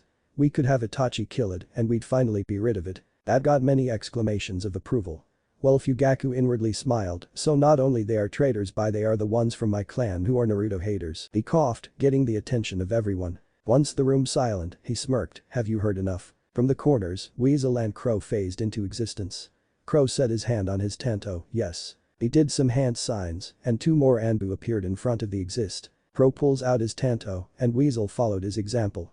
Crow spoke, for conspiring to overthrow the Hokage, threatening the life of a citizen of Konoha, and breaking the Third's law, you are hereby sentenced to death. One of the braver Uchiha stood, you have no right be he a kunai lodged into his throat. When everyone looked around to see who threw it, they say Fugaku, not in his robes anymore, but in his shinobi gear he wore during the Third Great Ninja War. Fugaku? You have betrayed us your own clan. He said nothing as he drew several kunai and threw them. The Anbu followed suit and started killing the Uchiha one by one. An hour later, Fugaku stood over one of the only living traitors left, I know that you lot couldn't have planned that by yourselves. So give me the names of the heads of this treacherous group and I'll see to it that you live. The Uchiha spat blood in his face and seal away my chakra right never. Fugaku sighed and handed the traitor to Weasel, get him to the T&I department. Horror crossed the Uchiha's face before Fugaku smiled and asked Anko to deal with this one. Before the Uchiha could retort, he and Weasel left for T&I. Fugaku sighed as he looked at his fellow clansmen on the ground. Crow walked up next to him, I shall have some Anbu come and clean this you. Burn the building. Crow's eyes widened, but what about the tablet? Moved it to the secondary hall. Burn this building to the ground. With that he left. Crow sighed as he made the sign of the tiger, fire style. Fireball jutsu. Crow left as soon as he saw the flames hit the roof and lit the night. Next morning, Sasuke was walking with Fugaku to the academy when he noticed the burnt up building. What happened here? Must have been a fire. Seems to have happened last night. Fugaku lied skillfully. Sasuke sighed, sheesh. Fugaku nodded and then ruffled Sasuke's hair, let's get going so that you're not late for school. Sasuke smiled and they continued on their way. Council chambers, what do you have to report about last night, Fugaku? Fugaku sighed as he glanced around to the other council members. Thankfully the civilian council was not informed of this meeting. Most of the traitors in my clan were killed last night. Whispers spread through the room before the Hokage spoke, who's still alive? The masterminds and one Uchiha who has been sent to Anko. Everyone shivered. Hokage sighed as he watched Fugaku sit down, unless anyone has anything to add. Danzo spoke up, Hokage-sama. If I may. Sarutobi nodded and Danzo stood, I'd like to have a vote on tell the rest of the Shinobi Council about Naruto's heritage. Sarutobi sighed then thought about it. If the head of each clan know who Naruto's parents were, they could stop any attacks from their clansmen. On the other hand, some may try to turn him into a breeder. He sighed, I'll allow it. But if it fails we will not speak of it again until Naruto is a genin. Danzo nodded, all in favor. Many of them raised their hands. Sarutobi sighed, alright then. 2 figures appeared in the empty chairs. Everyone blinked as they looked at Jiraiya and Tsunade were in them. Ah, just in time you two. We've been here the whole time old man. Sarutobi sighed as he pulled out a photo and crossed his fingers, creating enough for everyone who didn't know about the secret. He then passed them down both sides, these are his parents. Once everyone saw the photo, they collectively blinked. What? End of the second year. It's been a little over half a year since the failed coup planning from the Uchiha, and life has been normal for everyone involved.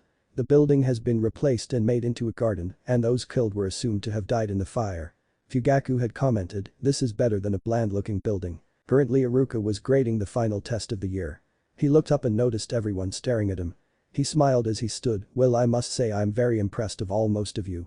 Even though this is only the second year, I can tell that you'll all have a fascinating career as a shinobi. This got excited whispers and muffled yells of exclamation from the entire class. Iruka coughed getting the attention of the class, so on to the scores for the top girl and guy of this year. In terms of these tests at least. Everyone sat on the edge of their seats well almost everyone. Shikamaru was asleep on his desk with a drool pool streaming from his mouth. The top girl is Hinata Hyuga. Naruto and Sasuke glanced at the, now red-faced and trying to retreat into her coat, Hinata, and sent their unique smiles at her. And it seems there is a tie for the top male in the class, the first is Sasuke Uchiha. Everyone sighed as the exclamations of the fangirls particularly one. Who could tie with Sasuke? Sakura screamed. Iruka had to do his best not to smirk at the other name, and Naruto Uzumaki. There was a silence as everyone mechanically looked at Naruto, who had resumed looking out the window with a bored expression. Until, what? Naruto, in his mind, was holding his sides roll on the floor with the Kyuubi following suit at that. There were many statements like, how did he tie with Sasuke-kun? He's the dead last. This continued until one imitation banshee screamed, how did the freak tie with Sasuke-kun? Once again the room was quiet. Only this time the room was a few degrees colder. Sasuke gulped and subtly scooted towards Naruto. Naruto on the other hand was in his mindscape going over the seal with the Kyuubi, so if I adjust this part of the seal, then the Kyuubi blinked as Naruto explained how she could at least appear in her human form in his world. To be honest, she wasn't expecting him to be able, since the Shiki Fuijin is the most complicated and self-sacrificing seal in the world, and this 10-year-old figured out how to modify it. So when do you want to do this, Kyuubi-chan? Kyuubi blinked, tonight work. Naruto nodded, sure. Naruto waved as he returned to the outside world and immediately gulped. Naruto and Sasuke glanced at the source of the aura. Hinata Hyuga was glaring holes into Sakura's skull, who was completely oblivious to the impending doom about to descend upon her. Iruka gulped and hopefully interrupted the death of the Pinkette. Anyways, it's time for the tournament. If everyone would please head to the yard so we could hold it. Everyone headed to the yard excited for both this contest and to summer after it ends. Iruka smiled as everyone lined up. Alright, here are the rules. This is a single knockout tournament with one-on-one combat. You are only allowed to taijutsu unless both sides agree to an all-out bout. No fatal moves or it is an immediate disqualification. Understood. He received the expected amount though one or two were more reluctant. Iruka looked at the clipboard, alright. First up is A, and I'm skipping the characters that didn't appear in the show, so to the rookie 9. Iruka gulped as the nurse carried a student to her office. He then looked at the winner of the match, Sakura Haruno. She was hopping in one place sawing, I did it. Iruka sighed as he looked at his clipboard, winner Haruno. Next match is Hinata Hyuga and Ino Yamanaka. Ino gulped as she changed places with Sakura, who was in her own world again. Hinata just walked into the ring and made the hand sign for ready. Ino did the same. Iruka pulled out a stopwatch, so the match doesn't last too long, Hajime. Ino charged Hinata, pulling her fist back before sending it forward, aiming for her head. Hinata sighed at the predictable move and moved to her right, effectively avoiding the punch. While Ino was dazed about her missing, Hinata chopped the back of her neck, knocking Ino out. Iruka stopped the timer. 0:15. All of this happened over the span of 15 seconds. He sighed as Shikamaru grumbled as he dragged Ino's body to the sidelines. Iruka looked at his clipboard again and smiled, winner Hinata. Next match Shikamaru and Naruto. Everyone was interested as they entered the ring until Naruto pulled out his portable shogi board. Naruto smiled, ready for that rematch, Shikamaru. Shikamaru sighed as he sat down, you troublesome blonde. Naruto chuckled as he set up the pieces. Once everything was ready, he nodded to Iruka who started the stopwatch. Naruto gestured to his opponent, you first. Shikamaru nodded as he moved one of his pawns forward. Naruto also moved his pawn opening up his bishop. So whatcha doing during this vacation, Shikamaru? He moves another piece as he answers, mostly cloud watching hopefully. Unless my bothersome mother decides to give me chores. Naruto rubs his chin before making a counter move, hey it could be worse. Shikamaru shrugs, hey. He thinks of a strategy and moves a piece starting it, what about you? Naruto moves a random piece, knowing full well it will ruin Shikamaru's strategy, training and pranking people. Everyone in the yard shivers at the word prank because of its coming from Naruto. Meanwhile in Wave Country, the long-haired red-head woman sneezed as she was walking to the market. She rubbed her nose, someone must be scaring people with pranks. Back at the academy, Shikamaru sighed, alright just don't target me or my clan, we had enough trouble with the sneezing powder prank last month. Naruto chuckled as he watched Shikamaru carelessly move a piece. He smirked as he moved his bishop, alright by the way, checkmate. Shikamaru groaned, come on. He stood up as Naruto put the pieces away and the portable shogi board away. He held out his hand, have fun Naruto.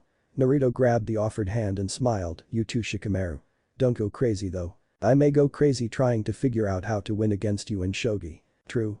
Naruto and Shikamaru went back to the sidelines as Iruka sighed, winner Naruto Uzumaki. Next match Kiba Inuzuka and Shino Aburam. Kiba ran into the ring, finally. Come on Akamaru. Arf. They started to run into the ring. I forfeit. Kiba then had his face meet the very comfortable ground. He then hopped onto his feet and pointed accusingly at Shino, you can just quit. I believe I just did. So I'd refrain from restating that fact over again. A tick mark formed on Kiba's head, then why? Shino pointed to Naruto, I'd rather not be injured from facing him. Kiba grumbled as Iruka chuckled and looked at his clipboard, winner is Kiba by forfeit. Next match Sasuke against Choji. Sasuke sighed as the fangirls were cheering him on as he and Choji entered the ring. Hajime. Sasuke and Choji charged each other. Choji pulled back his fist and threw it at Sasuke's gut. Sasuke let it hit to see how much power was behind it, but he was surprised. He knew Choji could hit harder than he did, so he decided to show him what holding back would cause. Choji was currently in shock that he landed a punch on Sasuke. Sasuke, however, took advantage of this and grabbed Choji's arm. He then swung Choji over his head and onto the ground, effectively knocking him out. I suck at fight scenes. Iruka cringed as Shikamaru grumbled and went to get his fallen friend, winner Sasuke by knockout. Now to the finals of the girls' bracket. Sakura against Hinata. Sakura ran into the ring thinking, yes. I can win this tournament for the girls and Sasuke-kun would finally notice me. I just have to beat Hinata. Hinata on the other hand just walked into the ring with the same dark aura she had when Sakura insulted Naruto. Naruto and Sasuke noticed this aura and started to pray, may the great Lord have mercy on your soul Sakura Haruno. Sakura took up the Academy Taijutsu stance and smirked, thinking she could beat the Shy Hyuga. Hinata, on the other hand, simply took up her clan style. Sasuke, Naruto, and Iruka gulped in thought, the great Lord has abandoned you, Haruno Sakura. The fight didn't take long. Hinata charged Sakura and aimed for the pressure points and some of the major nerves, while Sakura attempted to block. She was successful most of the time but she was hit, causing her right arm to go limp. Sakura's eyes widened and jumped back, getting some ground between them. What the heck did you do? I've hit you pressure points in your arm, rendering it useless. Forfeit or my actions will be justified. Everyone besides Sakura, again oblivious to the danger, shivered at Hinata's cold and neutral tone. Sakura smirked, well then you got lucky. She then charged Hinata using her left arm, planning to finish it in one punch. But Hinata had other plans. She dodged the initial punch and ruthlessly started hitting Sakura pressure points and nerve junctions. Naruto's eyes widened as he felt Hinata gather some chakra around her fingers. Shit. Hinata formed her hands into a tiger sign and sent her hands to the Pinket's gut while said Pinket closed her eyes waiting for the impact but it never came. Sakura opened her eyes, saw a mop of blonde hair holding Hinata's arms. Hinata, you've won this match. There is no need for that. Hinata blinked as she realized what she was doing. She wanted to slap herself. Gee Gomen. Everyone, besides her friends and Sakura, fell to the ground in Im style at Hinata's sudden change in behavior. Sakura just fell to her knees while Iruka got to his feet again. He coughed, Sakura is unable to continue, so the winner is Hinata. She is the winner of the girls' tournament.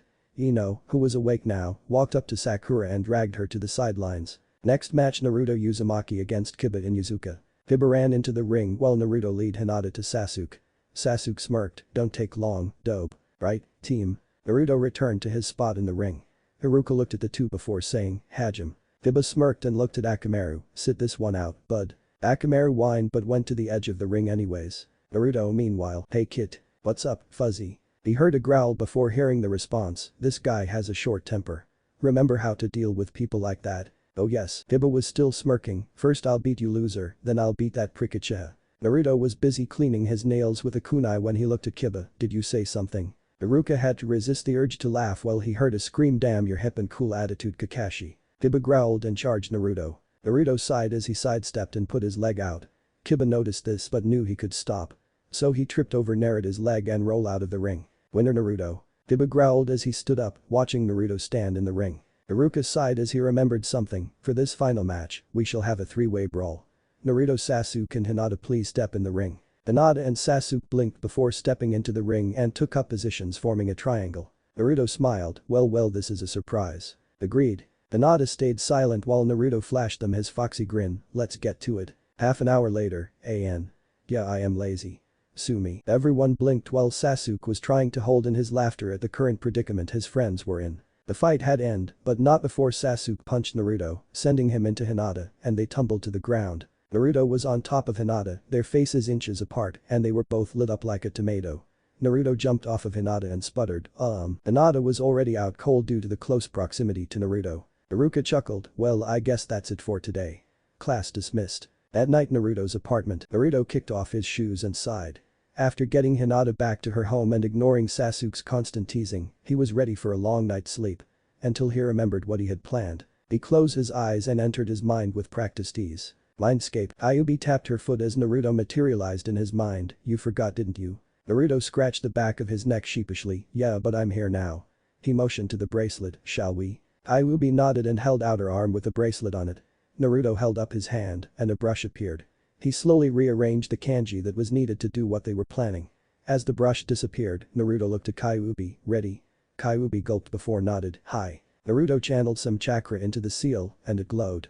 Then Naruto was forcibly expelled from his mind. Naruto's apartment. Naruto rolled back from where he was sitting and groaned, "Damn it, Kyuubi, you there?" "Yeah, but," she was cut off. Naruto blinked. "Kyuubi?" "Nothing. Kyuubi, this ain't funny." Still nothing. Just silence. Naruto balled his fist, "Damn it. I might have just cut off my only connected dot." He stopped as he felt a warmer sensation where his seal was. Some red chakra started to bubble out and continue to until it moved away from him and started rising. It then started to take a familiar shape as Naruto's eyes widened. The chakra then dispersed, revealing Kyuubi, minus the tails, and her ears were normal. She blinked and breathed a very shallow breath before looking around with unbelieving eyes. She finally spoke, but without the demonic edge that was there in the mind's realm. "Am I Eve?" She couldn't finish as she was tackled to the ground by a yellow blur. She looked down and saw a teary-eyed Naruto as he sputtered, "I thought I." Kyuubi smiled softly and hugged Naruto. "Yay, ain't getting rid of me that easily, kid." He chuckled sadly as he relaxed, then fell asleep. Kyuubi sat there like that while smiling at his sleeping form. "I may have found him, you old fart." Hokage Tower. Sarutobi blinked as he watched what happened at Naruto apartment. He then pinched his nose and sighed, "I'm getting too old for this crap." Next morning, Kyuubi's eyes fluttered open and she sighed. Why did that dream have to? She heard a slight snore and looked down to see a ruff of blonde hair. Her eyes widened as she realized that last night wasn't a dream and that she was in Naruto's apartment, not his mindscape. She then relaxed, placed a hand on his head and lightly stroked his head. She then began on which of the jutsu she should teach Naruto, since it was part of the bet. Kyuubi was in the middle of her musings when she felt Naruto move and smirked, wonder how he'll react. Naruto yawned as snuggled into his pillow, soft. Kyuubi's eye twitched as his pillow was her chest, but couldn't stop the blush from appearing on her cheeks either way. She looked at Naruto's face and all the frustration she held left her. He looked peaceful, something that was a rarity for him. She should know since she was the cause of it. Near Red Light District. Sasuke, do you even can now where Naruto-kun lives? Ha-san told me when I asked her a while back, but I haven't actually been there. Hinata looked at the path ahead, noticing that the buildings were getting shabbier and more civilians homeless. She gulped and took a step closer to Sasuke. And where does he live? Sasuke frowned. Red Light District, apparently. Nani why would Naruto-kun live there? She was too worried to notice some of the people around them tense up. Sasuke however did, but decided to stay calm, no clue. They continued in silence. Unbeknownst to them, one man leaned to the corner of the building he was leaning on, gather a few people, whatever those brats want with the kid.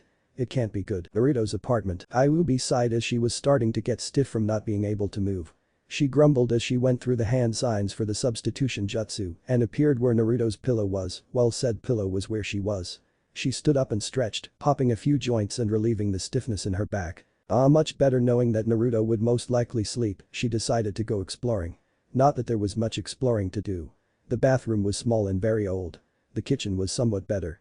It had the usual commodities, fridge, sink, a few cabinets, etc., but when she opened the fridge, she wanted to scream. Inside was a week's worth, in Naruto's terms, of instant ramen. Unfortunately, that was one thing she was going to change. She smirked sadistically before setting to work on a breakfast with what wasn't ramen. At the lobby of Naruto's building. This is where Naruto lives, the landlord nodded, not really paying much attention to them and reading a cheap book. Yeah. He's on the top floor. Do you know if he's awake? The landlord sighed, nope, but I think you can just walk in. Sasuke's eyebrows furrowed, why's that? The locks on his door is broke. A tick mark formed on Sasuke's forehead, then why don't you fix it? You are the landlord, right? The landlord closed his book and looked at the brats, thinking they would know better, but once he saw them it explained everything. His glare intensified. Look, you clan brats, things are a lot different here than they are in those complexes you live in. Down here a broken lock's nothing. We got nothing of value besides the little cash we get doing odd jobs and maybe a picture or two, so there's no reason to repair a lock if you don't have something worth stealing. So why don't ya go back to where you came from? Sasuke clenched his fists before noticing that the stairs were occupied by what looked like locals and were creating an effective barrier. Some of them held a cigarette in their mouth or hand, but one of them, the biggest one, had a katana on his back and a worn-out headband on his arm. The Lee symbol was barely noticeable, but it still alerted Sasuke that he was a shinobi, even if retired. The only other thing that he found strange was his dull red hair. Hinata poked her forefingers together while Sasuke tried to explain, look, we're friends with Naruto, we thought. Seriously, they are trying that move again. Stupid civilians. Sasuke blinked, The landlord was about to toss them out when the speaker activated. What's with all the fucking racket? 5 minutes ago in Naruto apartment. Kyuubi sighed as Naruto ate or inhaled the plate of egg in front of him. You should chew, Naruto. Naruto gulped down his mouthful before waving her off. Yay, so what are we going to call ya? You know a name? I can't exactly call you Kyuubi in public. Right, how about Kumi? Naruto jumped out of his chair with his plate and walked over to the sink, depositing them into it, continued Beauty. He thought it over, Kumi it is then. Kumi smiled and was about to say something when yelling was heard. Naruto's eye twitched and walked towards the door with Kumi close behind. He walked out into the stairs. He stopped in front of a rectangular panel on the wall and pushed a button. He took a deep breath, what's with all the fucking racket? He released the button and went down the stairs, not bothering to wait for a reply, with Kumi blinked and still following him. When he reached the final flight of stairs he saw a barricade made of people and recognized the male in the group. He sighed as he heard the landlord mumbling about annoying blondes and smirked. He walked down and rested a hand on the redhead's shoulder, what's going, Renji? Renji looked over his shoulder to Naruto, nothing much, Dandelion. Just the civilian council trying the old kids are friends with you trick. Naruto sighed and looked into the lobby, who did they send? His eyes fell onto Sasuke and Hinata, oh hey guys. Sasuke nodded while Hinata just blushed. Renji raised an eyebrow, you know these two? Naruto chuckled, yeah they're my friends that are my age at least. The scantily dressed orange hair lady raised an eyebrow, seriously? Yes, Renjiku. Renji sighed as he stood up, fine then. You know where to find us. Yes, see you around. The short guy that looked more like a child smiled, don't forget that tonight's at your place. Naruto nodded, yup. I have everything ready. Renji smirked, alright. See you around Dandelion. Naruto crossed his arms as they walked out the door and yelled, later tomato. He heard someone trip and curses with a roar of laughter. The group left leaving a stupefied Sasuke and a bewildered Hinata, while the landlord just reopened his book and mumbled something incoherently. Naruto walked up to them, so what bring you here? We were wondering if you wanted to do something today. Who were they? Naruto shrugged, some poker buddies. They are extremely protective of me for some reason. Sasuke nodded, okay then he points behind Naruto, who is that? Naruto looked behind him and saw Kumi, oh another friend of mine.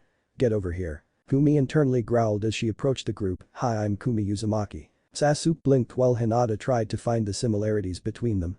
Naruto yelled in his mind, seriously Kumi.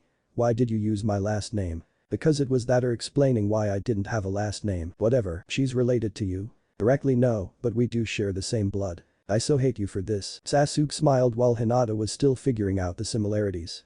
Naruto interlocked his hands behind his head, so what did you have planned?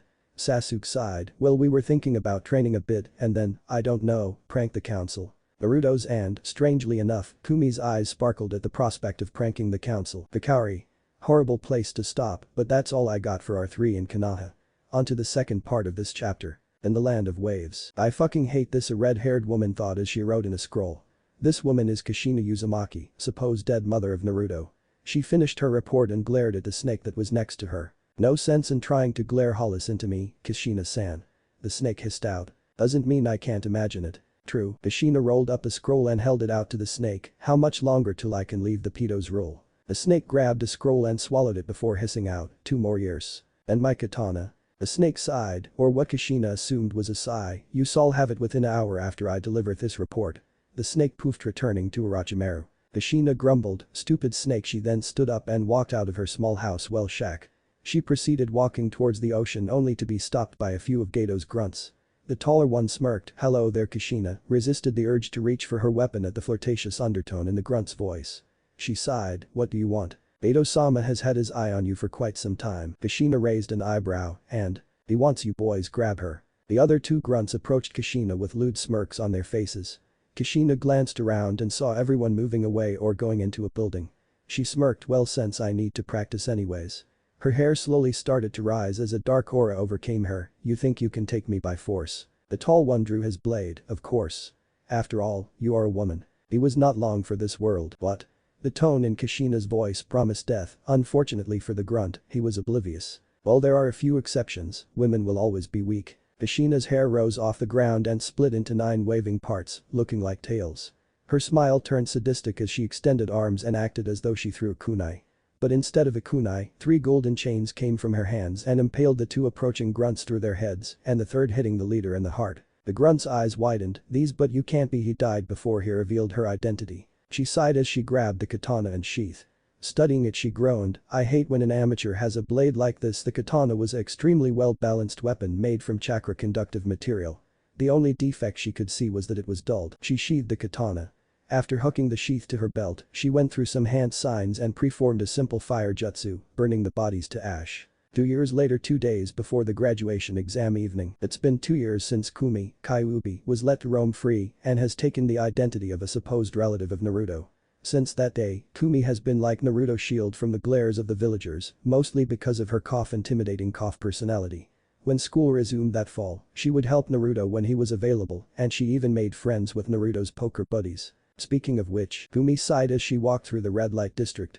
She was used to the looks of lust from the drunks and the sober homeless men. What she wasn't used to was the annoyance next to her. Ah, come on. One date. No Renji for the umpteenth time. No. Renji Abarai was Naruto's father figure, so to speak. He always was around when he thought he was needed and would fight to protect Naruto. Though he was about as persistent as a mosquito when it came to women. Kumi sighed as Renji left, deflated about being rejected by her for the umpteenth time. She walked up to Naruto's apartment and entered to see Naruto asleep on the floor, surrounded by scrolls and a few ramen cups. She smiled before walking over and picking him up, then went and laid him in bed. She herself poofed into a plume of smoke and took the appearance of a chibi fox. They both agreed that until he could afford a better home, she would take the form of a fox and lay on the bed in the form. Little did she know how much of a headache tomorrow would be. Next day morning, the day before the Genin exams at Sasuke's place. Makoto smiled as she watched Higaku walk into the living room. Morning. Chen, do I need to teach about the dictionary again? No, good. She handed him his cup of coffee and walked back to the kitchen. Higaku grumbled as he walked past the window and briefly glanced out the window. His cup was to his mouth when he froze. He backed up, cup still at his lips, and stared at the side in front of him. He then did another thing never expected from an Uchiha. He did a spit take. Makoto ran out into the living room. What is it? Higaku just pointed out the window. She looked and then quickly developed a twitch at the corners of her mouth. In front of them was the Hokage mountain with very painted faces. The first was perfectly white, making him look like whenever Mito got mad at him. The second looked like a lady, lipstick and all. The third was normal except for the very perverted grin on his face. The fourth was the only one that didn't look different. Sun-colored hair and azula eyes and all. But it's what was next to his head that caught their attention. Reserved for Naruto Uzumaki. Hahaha. He actually did it. Higaku and Makoto turned around to see Sasuke holding his gut on the floor laughing. Market District. Naruto laughed as he ran through the streets with Chunin after him. Naruto. Get back here. Hahaha. Come on. Lighten up. You're just mad that you don't have the guts to do what I did. Naruto jumped past a fence with the Chunin gaining. Then a part of the fence wrinkled as Naruto appeared from behind the sheet. I can't believe they didn't find me. Is that right, Naruto? Naruto paled as he turned around to see Iruka-sensei. Hey sensei, haha. 10 minutes later. The exams are tomorrow, Naruto. You have to stop acting like a brat and start taking this seriously. Naruto grumbled from his spot on the floor. Hogtied. Iruka gained a tick mark on his forehead. Okay then. Since you decided to skip, the whole class will review the transformation jutsu. Everyone groans. I'm skipping to Naruto's transformation because I'm too lazy to go through everyone. Naruto Uzumaki. Ino glared, we always pay for you screw-ups, Naruto. Like I care, Naruto replied as he stepped forward. Iruka nodded, signaling for him to proceed and mentally wished that it wasn't that jutsu. Transform. A plume of smoke appears around Naruto. Iruka raised an eyebrow as the smoke started to clear, then almost dropped his clipboard. In Naruto's place was the fourth Hokage, Minato Namikaze, in his apparel he wore on the night of the Kyuubi attack. Naruto transformed back. Am I done, Iruka-sensei? Yes, Naruto. The bell rang signaling the end of school. Alright class, come at least 10 minutes early tomorrow so I can explain what the tests are about. Naruto was out of the room before the class could register what Iruka said. Naruto's apartment evening. Of all the stupidest, ill-conceived plans, Naruto Uzumaki, this takes the cake. Naruto winced as Kumi lectured him. But you have to admit it's funny. Kumi paused as she thought about the image she saw and couldn't help but smirk. True. Knock knock. Naruto gulped as Kumi jumped into the kitchen. He went to the door grumbling about traitorous foxes. He opened the door and smiled. Yo Renji, Ranjiku. Ranji smiled. Hey Dandelion. Saw what you did to the monument. Nice job. Ranjiku chuckled. Yeah. I still can't believe you did that. Hey, give me some credit. At least I didn't do what I did 6 years ago. Renji and Ranjiku shivered as they remembered that day well. Renji entered with Ranjiku close behind, so ready for the exam tomorrow. Oh yeah. I'm ready for anything. Ranjiku smirked, even the clone jutsu. Naruto instantly deflated, you just had to bring that one up. Ranjiku laughed while Renji just shook his head. Renji looked at the time, well we better get going, can't keep you up talking. Naruto nodded and waved as they left. He then jumped into bed with Chibi Fox version Kumi close behind him. Exam day. Naruto grumbled as he was awakened from a beautiful dream where Raymond was everywhere by his mortal enemy, the alarm clock. He chucked it at the wall while Kumi, who was already up, replaced the clock on his bed stand. Naruto rubbed his eyes and crawled out of bed. Kumi smirked, get a move on, kid. You have 5 minutes before you have to be the. Kumi felt a gust of wind zoom past her and out the door. Rishi sighed, yep, exactly like Kushina. Academy, how long this time? A minute or so. Sasuke smiled. Hinata was slowly losing her stutter, but it came back in full force whenever Naruto is around. She opened his mouth when a blur hit Hinata and sent it and her tumbling.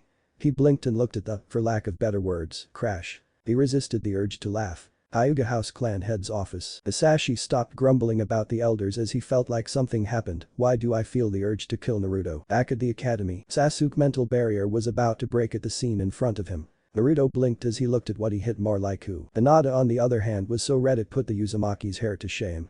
She was chanting in her mind, don't faint. Naruto was on top of Hinata and their lips were locked. Naruto jumped off Hinata and exclaimed, sorry Hinata-chan. I wasn't really paying attention and Hinata was already out. Sasuke let out a snort of laughter before picking Hinata up by her arm and draped it over his shoulder. You going to help me or wait for Hiashi to find out? That was a no-brainer. Classroom, Naruto and Sasuke carefully guided Hinata into her chair and then sat down in their respective seats. Just in time for Iruka to enter and start handing out the tests, so the first part of this is a written test. You'll have 45 minutes to complete this test. You may begin. Sasuke nudged Hinata, who jumped slightly and then focused on the test in front of her. Naruto looked through the questions and quickly answered them. He pushed his sheet aside and took a nap confident about his passing. Little did he know that there was a genjutsu on his test scrambling the answers. 2 hours later, Naruto sighed as he woke up, what is it? Iruka sighed, it's time for your jutsu test, Naruto. Naruto jumped up, oh. He ran to the examining room with Iruka following behind. Iruka smiled as he held up a clipboard, first up is the substitution jutsu. Naruto smirked as he made the necessary sign and poofed. He appeared where Mizuki was while Mizuki, who was sitting, fell down. Good. Now the transformation. Naruto quickly transforms into Mizuki then back. And next a clone jutsu. Naruto gulped and made the required sign. He started pouring chakra into it and a larger puff of smoke appeared. When it dispersed, it revealed a very sickly Naruto. Iruka sighed, I'm sorry, but I'm afraid you fail. Naruto's face were in shock. He knew that he would pass even without the clone technique. Mizuki raised an eyebrow, come on, Iruka. Why don't we pass him? I mean he did at least make one. Naruto got his hopes up but Iruka shot down with his next statement, he failed his written test and only can do 2 of the required techniques. He isn't ready to be a genin. Naruto's shoulders slumped and he walked out of the room, looking longingly at the headbands. Iruka frowned and sighed, closing his eyes. Neither noticed the sadistic look in a certain Chunin's eyes. Naruto walked towards his stop just short of the door when he saw that everyone, including his best friends, had passed. They were conversing about the team assignments in a week. He didn't want to deal with them right now, so he just continued out the door and leaped away. Classroom, Sasuke smiled as he looked at the headband around Hinata's neck, nice job. Beauty too. Sasuke looked around, so where that dope? I expected him to come yelling about him being one step closer to being Hokage. Hinata shrugged just as Iruka and Mizuki entered the classroom. Iruka smiled, take a seat everyone. Almost everyone complied. Iruka continued to smile, first off I'd like to congratulate all of you that passed. This is your first step onto the route of a ninja. After today, you're no longer academy students, but genin. So go out and celebrate. Until the team assignments in a week.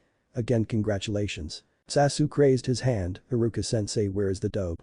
Didn't he pass? Iruka shook his head, he didn't. He got the second worst score since the start of the academy with it he left. Everyone ran outside while Hinata and Sasuke just sat there. Hinata, something's up. Naruto is one of the smartest people we know. Agreed. Let's look for him. Right. And with that they left out the window. Somewhere in the village. Naruto looked out at the village from a balcony that was long since abandoned. For 4 years, he studied, trained, and researched for the exams, and he blew it. He knew he answered the questions on the exam right, but it seems that something happened, but what? Hey Naruto. Naruto turned and saw Mizuki sitting next to him, hey sensei. Mizuki placed a concerned face, what's up? Take a guess. Ah well Iruka is doing what's best. He wants you to be prepared for the life of a ninja. But, Mizuki sighed and looked up at the sky, you know there is a secret test that hasn't been used in a long time. I've never heard of another test, what is it? Mizuki smiled, here's what you have to do. Hours later evening with Hinata and Sasuke. Sasuke sighed, where is he? I don't know. A high-pitched alarm sounded and, when they looked up, they saw many blurs overhead, what's going on? That's the alarm for everyone above the rank of genin to report to the tower. Sasuke sighed, Naruto an idea popped into his head, didn't Naruto say that he used the forest to practice his kunai and shuriken throwing? Right? Sasuke ran towards the entrance of the village, I have an idea where he is then. Come on. Konoha Forest. Naruto snickered as he jumped from branch to branch. I still can't believe that worked. Meanwhile at the Hokage Tower, the mummers of the Jonin and Chunin below were the only thing heard until Sarutobi stepped forward, prompting silence. Sarutobi took his pipe out of his mouth and took a deep breath before speaking. The forbidden scroll of sealing has been stolen by Naruto Uzumaki earlier tonight. Kakashi looked up from his icha. He's joking, right? Sarutobi continued, your orders are to apprehend him and recover the scroll. Go. The gathered shinobi scattered. Sarutobi sighed as his secretary walked up behind him. Sir? How did Uzumaki get past you? I know that you are the sole protector of the scroll, so, well, flashback no jutsu. Sarutobi sighed as he signed yet another document. It was 9 o'clock in the evening and he has been working on paperwork since 8 in the morning. He stood up and stretched. As he did so he heard his office door open. When he looked, he saw Naruto enter and head towards the location of the sealing scroll. He raised an eyebrow. Naruto. What are you doing here? Naruto froze. Crap. Come on Naruto, think. He mentally gained a mischievous grin. Oh yes, Naruto made a hand sign, transform. Sarutobi raised an eyebrow. Naruto, what are you? His eyes widened. Before he was knocked out but a geyser of blood come from his nose. Hi. Sarutobi to a long draw of his pipe. Let's just say Naruto is getting better in his stealth. Forest clearing outside Konoha. Naruto laughed as he set the scroll of sealing on the ground. Oh boy. Of all the jutsu, mine can beat the Hokage. Ha. After a few minutes of enjoying his accomplishment, he sat down and looked at the scroll. So all I have to do is learn one jutsu from this scroll, huh? Should be easy enough. He smiled as he removed the latch holding the scroll closed. As he unraveled it, he froze at the first jutsu. He then screamed, oh come on, the first jutsu was named the Shadow Clone Jutsu. He glared as he read on. The Shadow Clone Jutsu is a B-rank jutsu created by the second Hokage, Tobirama Senju. This turned Naruto's glare into a look of fascination. This jutsu is a variation, or even an advanced version, of the clone jutsu. But instead of creating illusions of the user, it makes solid copies. These clones are able to do anything, which includes jutsu and combat. However, if a clone gets a solid hit, it will disperse. The user will gain the memories from the dispersed clone, which makes a great scouting jutsu. This jutsu, however, requires the user to split his or her chakra in half repeatedly depending on the clone's made. While one gains the memories of the clones, any chakra used will be dispersed with the clone. Also, any fatigue will also be transferred. This jutsu shall only be used by exceptional jonin and kage. Anyone without at least high jonin level chakra capacity could and most likely will die. Naruto blinked as he looked at the hand signs. Really? Such a complex jutsu requires only the tiger seal. He shrugged as he laid the scroll in front of him and made the tiger seal a couple of times before channeling his chakra shadow clone jutsu. Konoha rooftops. Izuki laughed internally as he hopped from rooftop to rooftop. I knew that demon would follow my instructions. He's nothing but an idiot. He glanced at the two large shuriken on his back, and once I deal with the demon, I can take the scroll and return to Orochimaru-sama before this pathetic village even notices. He let a small smirk appear on his face as he continued to the soon-to-be final resting place of one Naruto Uzumaki. Konoha Forest clearing. Naruto plopped on the ground and panted, wow, Naruto. Naruto turned around and saw Iruka, who was furious as he glared, oh hey Iruka-sensei. Wow, you found me fast. Naruto scratched the back of his head while flashing his trademark smile. I only had time to learn one jutsu. Iruka looked at Naruto's appearance. He has been practicing. Naruto continued, ignoring Iruka's questioning glance. So now I can be a genin, right Iruka-sensei? What are you talking about, Naruto? I learned a jutsu from the scroll, so now I pass, right? Iruka raised an eyebrow. Who told you that? Izuki-sensei told me about the secondary exam and that if anyone can learn a jutsu from the scroll, they can become a genin. Iruka's eye widened slightly as the realization dawned on him. He then heard the familiar sound of kunai, get down. He pushed Naruto out of the way as kunai landed into the wood door behind him and some hitting his thigh. Iruka-sensei. Izuki smirked as he appeared on a branch. Well looks like you found our little hiding spot, Iruka. He turned to Naruto, who was clutching the scroll. Naruto. Give me the scroll and I'll pass you. Iruka grunted as he pulled out a kunai. Don't do it, Naruto. He only wants the scroll for himself. But Izuki smiled more as he started to channel some chakra into his fingers. Iruka's only trying to hold you back. He despises you just like everyone else, and you want to know why. Naruto's eyes widened. What are you talking about? Iruka glared. No Mizuki. Izuki chuckled. The reason why the entire village hates you is very simple. 12 years ago, when the Kyuubi attacked, the fourth didn't defeat the Kyuubi. He sealed it into a newborn. It's forbidden. The Kyuubi is the one who killed Iruka's parents. And the fact is that newborn was you. You are the reincarnation of the Kyuubi, Naruto. Naruto faked his shock while internally he sighed. And I have a feeling that what I'm about to do will prove it. Mizuki laughed as he charged Naruto and nailed him in the gut, sending chakra into the seal. He then jumped away. Naruto's apartment. Kumi sighed as she started to plan Naruto Torahem training season when she felt a pull on her chakra. Wow. She disappeared in a poof of smoke. Clearing. Naruto's eyes widened as Kumi landed where Mizuki was just moments ago. Mizuki laughed, so the demon is your guardian, haha.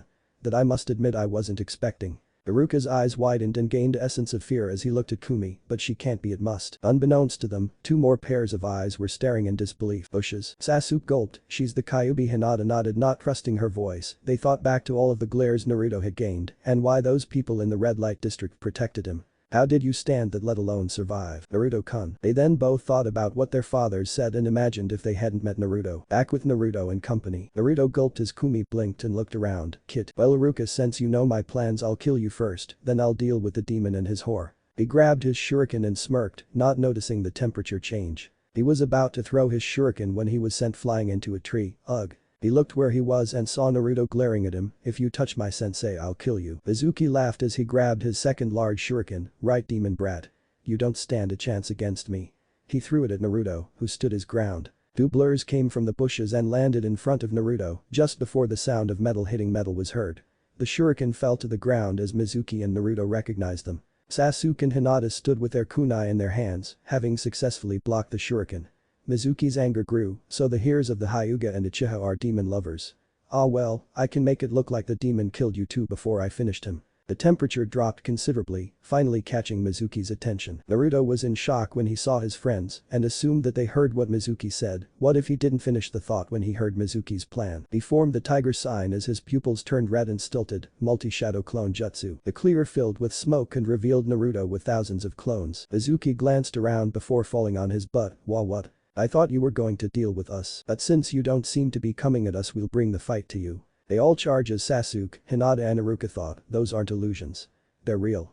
Kumi, however, just smirked as she backed and leaned against a tree. A little while later, Naruto sheepishly scratched the back of his head as he walked away from the pile of flesh known as Mizuki. I think I went a little overboard. Sasuke chuckled. Dope, I honest think that you are incapable to do anything within reason. Naruto glared. Shit it, team. Naruto. Naruto broke his glare from Sasuke and focused on Iruka. Yes. Close your eyes. Naruto raised an eyebrow, but close his eyes anyways. Okay. Open them. Naruto did so and the first thing he noticed was that Iruka's headband was gone and in his hand was Naruto's goggles. To the right, Sasuke, Hinata and Kumi were smiling at him as he looked at Iruka, who was beaming. Congratulations, Naruto. You graduate. Naruto's eyes widen as Iruka continues, and to celebrate, we're going out for ramen. Bee-hoo. Naruto started in the direction of Konoha for his ramen. Only 10 bowls. Thud. A strange group laughed as they saw Naruto gracefully meet a tree first into it, that is. Wave County. Kushina smiled as she finished writing in a scroll and handed it to the snake. I believe that this is the last time we shall see each other, Snake. Said Snake nodded as it swallowed the scroll. Yes. Just remember about the scroll that you will deliver whenever you get to Konoha. Yeah, now head back to your pedophile master. The snake sighed, so some respect please, even though C isn't wrong. Did you forget who you're talking to? She didn't get an answer because the snake had already went on its way. Her smile widened as she plopped down onto her futon, finally free. Little did she know her whole world would be thrown into both chaos and confusion. A week after the Mizuki incident, Naruto smiled as he walked to the academy for the last time. I'm finally a genin. No more boring stuff and no more tests. If only he knew. Kumi, disguised as a fox, looked at Naruto and thought through their link. Naruto, don't forget that Genin's missions are D ranks, meaning the worst of the worst. Yeah, like the infamous Tora assignment. Naruto shivered as he recalled Team 9 chasing said cat twice in one day. Naruto was about to respond when he noticed the fence went horizontal, then vertical again. He sighed. Konohamaru, you holding the sheet in the wrong way again. The fence shuddered before dropping, revealing a small kid with a ridiculously long scarf. Haha, you caught me again, boss. I expect nothing less from my rival. Naruto blinked. What is it, Konohamaru? I wanted to spend time with ya, boss. Naruto smirked. I'd love to, but I have to go to the academy. You see, as of today, I'm a genin. As he said that he tapped his headband. Ah, no fair. Naruto laughed. Don't worry, Konohamaru.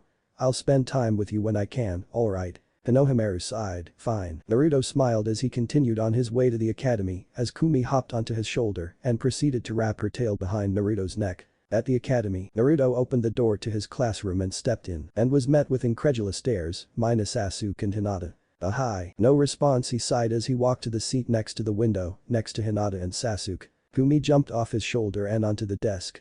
Sasuke raised an eyebrow and looked at Naruto, which asks the unspoken question, Kumi. Naruto nodded as Kumi walked over to Hinata, who scooped her up and petted her. Naruto smirked at the sight. Naruto? What are you doing here? And what's with the fox? Naruto turned around to face Kiba, the one who asked, and pointed to his headband, see this? This here proves I graduated and I can be here. As for the fox, I found her while I was walking here. I was planning on taking her to the vet sooner or later. Kiba snorted while Akamaru just looked fearfully at Kumi. Naruto smirked so Akamaru can sense Kumi's chakra. Interesting. Just then, the ground started to shake. What's going on? Is it an earthquake? Naruto blinked before, involuntarily grabbing Hinata, who and got to the ground. Sasuke was soon to follow. Just as the shaking hit its peak, the classroom door opened and revealed, first. Naruto sighed, just Sakura and Ino. Most of the class sighed, being used to the duo's antics. Naruto sighed as he stood up, then realized what he had done. Hinata was out and as red as the traditional Uzumaki hair. While Sasuke was chuckling at his friend's predicament, Naruto glared before remembering a particular event at a bakery. Hey Hinata. Sasuke's about to eat the last cinnamon bun. Sasuke's eyes widened before being tackled by a blue blur. He looked up and saw Hinata with a crazed look on her face. Where is it? Naruto laughed as the rest of the class looked with horror at Hinata. They had only seen her mad once, but this is the first time she wasn't mad. Hinata's eyes became clear before hopping off of Sasuke. Gomen. Naruto started to calm down as Iruka came in. Iruka smiled as he watched the class rush to their seats and a fox hop onto Naruto's desk. Iruka's smile grew. Today you leave this school not as academy students. Naruto sighed as he drowned Iruka out. I'd write out the speech in team 1 to 6, but I don't feel like it. Naruto tuned back in as he realized on the clan heirs and whom were left for teams. Iruka cleared his throat. Team 7 will consist of Naruto Uzumaki, Hinata Hyuga. Naruto did a backflip in his head. Oh yeah, I get to be on a team with one of my friends. Hinata smiled and poked her forefingers together. I get to be on a team with Naruto-kun and Sasuke Uchiha. Naruto stood up with his arms in the air. Yahoo. Sasuke smirked while inwardly thanking the log. I'm not stuck with a fangirl. Iruka continued. Team 8 will consist of Kiba Inuzuka, Sakura Haruno, and Shino Abram. Naruto flinched as he looked back at Kiba and Shino, sending them a pitiful look. Kiba meanwhile was banging his head against his desk, while Shino was Shino. While they weren't his friends, he still felt bad that they got stuck with the Banshee. Team 9 is still in rotation, so Team 10 will consist of Ino Yamanaka, Choji Akimichi, and Shikamaru Nara. Ino sighed, not lazy and food boy. Iruka put his clipboard to his side. Again, I am very proud of all of you. You have about an hour for lunch, then you will meet your sensei back here. Ituka turned and left while everyone slowly filed out of the room with their teams. Naruto looked at Hinata and Sasuke as they left the academy. So what do you guys want to eat? I don't care. Naruto smiled, then let's go. As long as it isn't ramen. Oh come on. Hinata looked to the side. How about barbecue? Sasuke and Naruto looked at her, somewhat incredulously. Naruto was the first to get out of their stupor. Hinata, you barely stuttered. Well, they knew that she was slowly losing the stutter. They've only heard her not stutter when angry or in a cinnamon bun craze. Hinata blushed slight and poked her forefingers together. Sasuke sighed as he got out of his confusion. A great idea, Hinata. Naruto nodded and they headed off to the closest BBQ place. BBQ grill. Naruto sniffed the air as they came close to the place. Ah, I admit it smells good. Not as good as ramen, but, oh, to you nothing is better than ramen. That's because ramen is the food of the gods. Yeah. As they neared the entrance, the head waiter looked at them and sent a very undisguised look of disgust towards Naruto. He looked at the other members of Team 7, Uchiha-sama, Hyuga-sama, it's a pleasure to have you. Unbeknownst to the waiter, Sasuke and Hinata were holding back on make the waiter into a waitress. Sasuke nodded as he passed with Hinata. As Naruto headed in, the waiter stopped him. You, boy, can leave. Naruto inwardly sighed. Why? We don't need your kind here. And what kind would that be? The waiter looked behind him and saw that Sasuke and Hinata were looking at him.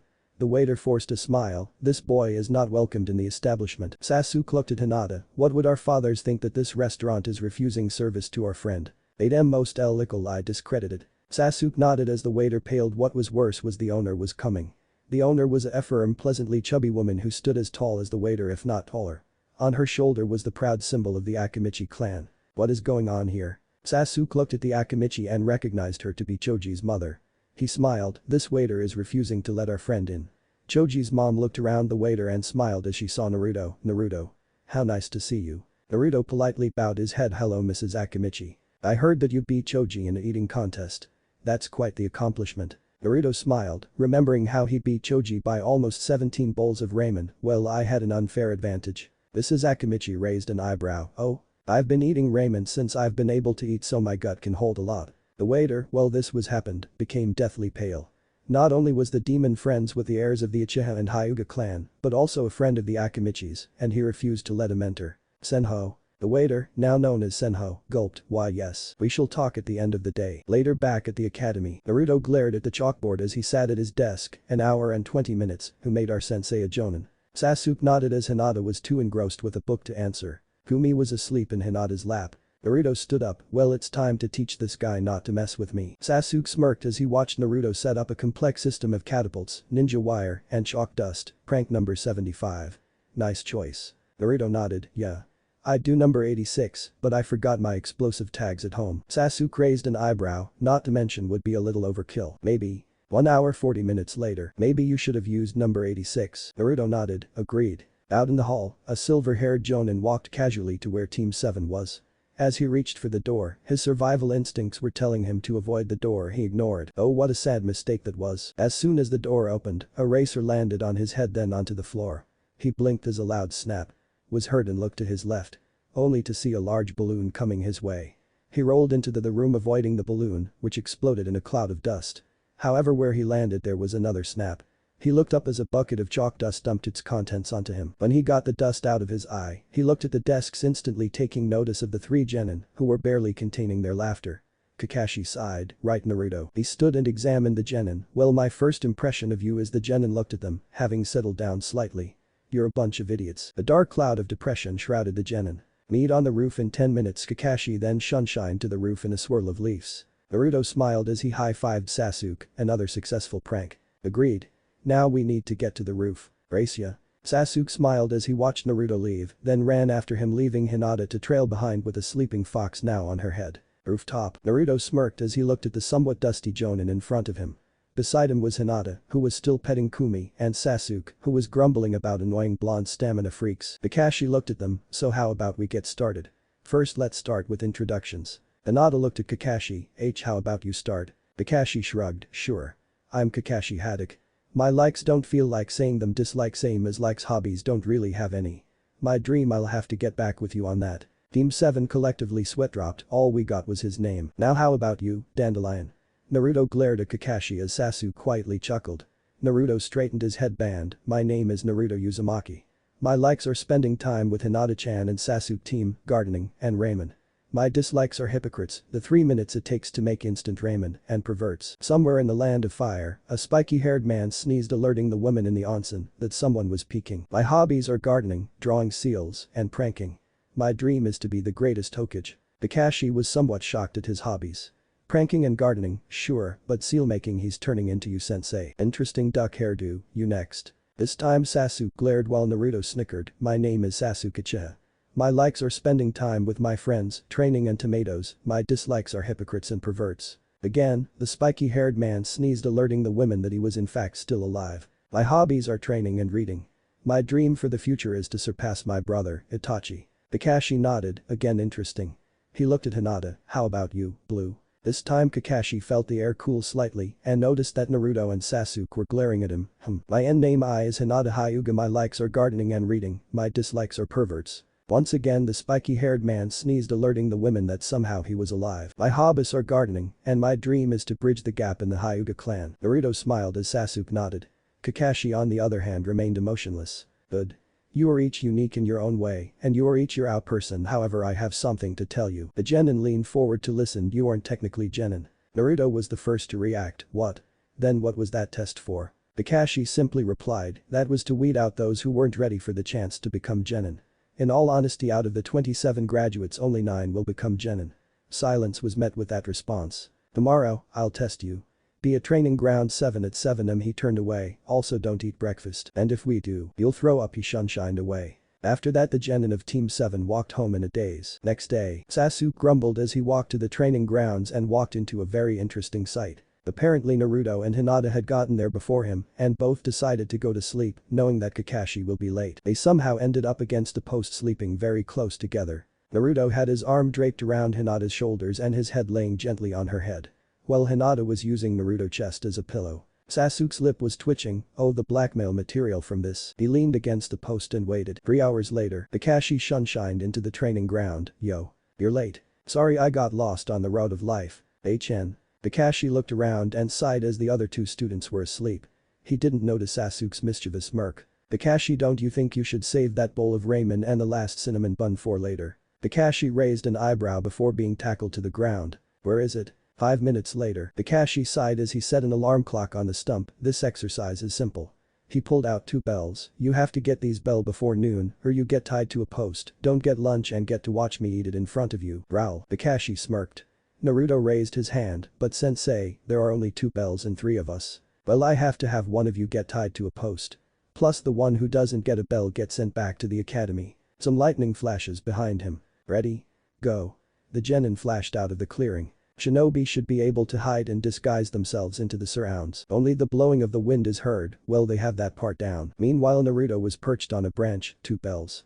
How are we supposed to become genin if only 2 of us pass? Wait, I've never heard of a 3-man genin team, so there is something. Wait, 9 genin that means. He smirked and went to find Sasuke and Hinata. He easily found Hinata under a bush and Hinata pointed out where Sasuke was. Alright, Naruto. What is it? Don't you find this odd? Sasuke nodded, of course. Have you ever heard of a 3-man cell? They thought on that and didn't come up with anything. This isn't about the bells. Naruto nodded, it's about how we get the bells. As a team. Sasuke smirked, so what's the plan? Well, clearing. Kakashi sighed as he turned a page to his book. It's been 20 minutes since he started and they haven't attacked. He was about to go hunt them when Naruto stepped out. Kakashi sighed, you are an Otto. He was interrupted when a giant fireball came from his left. He ducked only to be assaulted by Hinata, who made multiple jabs at his waist and back. He easily moved away from Hinata and into the army of Naruto. What the? Naruto smirked as he and every other clone started to bulge. Kakashi's eye widened. Boom. Hokage Tower. Sarutobi sighed as he rubbed his temples, nursing the growing headache. Just great. Naruto can do explosive clones. Round 7. Kakashi gulped as he popped out of the ground next to the massive crater. Maybe I should not underestimate them. He pulled himself out of the ground as Naruto smirked. How was that? How did you? Naruto smiled and rubbed the back of his neck. Well, I accidentally overloaded on E of my clones and yeah. Kakashi gulped again. Well, you still haven't got the bells. Kakashi whirled around as he heard a tingle of the bells. His eye widened as he saw Hinata holding the bells.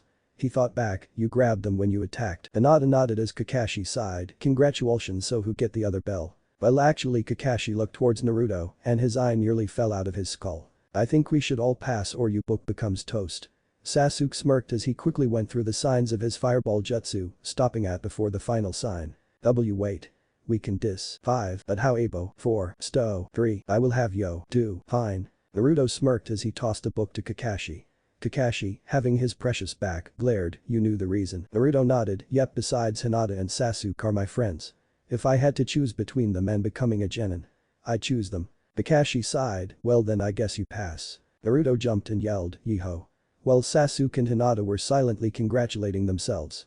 Kakashi put his book in the back pouch, tomorrow we go for our first mission. And I can't wait to torture you with it. Hokage Tower. The third sighed along with the assembled Jonin senseis as they waited for Kakashi only for him to appear. Yo, I got lost on the road of life. Encountered an old lady and helped her with her bags. Had a black cat cross your path and you took a different route. Hit your head and forgot there was something until now. Sarutobi chuckled as Kakashi lined up with the rest of the Jonin. Let us get started. Team 1 failed. Seriously, who taught those fangirls? Team 2 failed miserably. Team 3 and 4 failed and I recommend removal from the program. Team 5 fail. They abandoned one of their members to complete the assignment. Team 6 failed so badly that they thought this was a game. Asuma smirked. Team 10 passed. As expected. Kurenai sighed. Team 8 passed barely. Everyone looked at Kakashi who was reading. Kakashi. Your team? Oh, they passed. Everyone blinked as what he said registered into their brain. Asuma and Kurenai sighed as they pulled out their wallets and handed Kakashi 50 ryo. How you knew they would pass? Best really. Asuma lit a cigarette and took a long draw from it, so how'd they do? Let's just say I can see great things in their future. How'd they get past you? Naruto's explosive shadow clones. What? Hey groaned, we're doomed. Forest. Is everyone in position? Sunshine in position. Be blue in position. Silence ensues until a sigh is heard. Duckus in position. Sunshine. Next time I choose the code names. Hey, you lost the coin toss. Cut the chatter. Is the target in sight? Hi. Alright, move in. Naruto, Hinata and Sasuke charged towards a cat. Naruto nabbed it as Sasuke pressed the talk button on his radio. This is Duckus. Target acquired. Identity confirmed. Sasuke looked at the cat, who was busy removing the flesh from Naruto's face, red bow on the right ear. Alright. Capture Tora, the cat completed. Silence ensued for a few seconds before. Why do we get these shitty missions? Kakashi tilted comically to the side as his hyperactive student nearly blew his eardrum. Village. Naruto and Sasuke, who was covered with scratch marks, glared at Tora, who was purring as Hinata petted him hard. Out of all of Team 7, the demon spawn liked Hinata for some reason. Hokage Tower. Tora. Naruto and Sasuke and most likely everyone in the room, besides Hinata, smiled with pleasure as the daimyo's wife squeezed the living life out of the unfortunate cat. Revenge is sweet. The daimyo's wife smiled as she handed the samurai over to a chunin. Sarutobi pulled out a scroll, yet another mission complete, Team 7. He unfolded as the wife left. Next we have pulling weeds, painting fences, picking up garbage. Crash. Tora. Capturing Tora. Everyone sweat-dropped as it seemed that the Hokage didn't miss a beat. Come on, old man. We need a more challenging mission, no more of this crap. Iruka stood abruptly. Naruto. You are talking to the Hokage, show some respect. Sarutobi sighed. Naruto, do you know why we have different ranks of missions? It's to know what level of shinobi we need to send.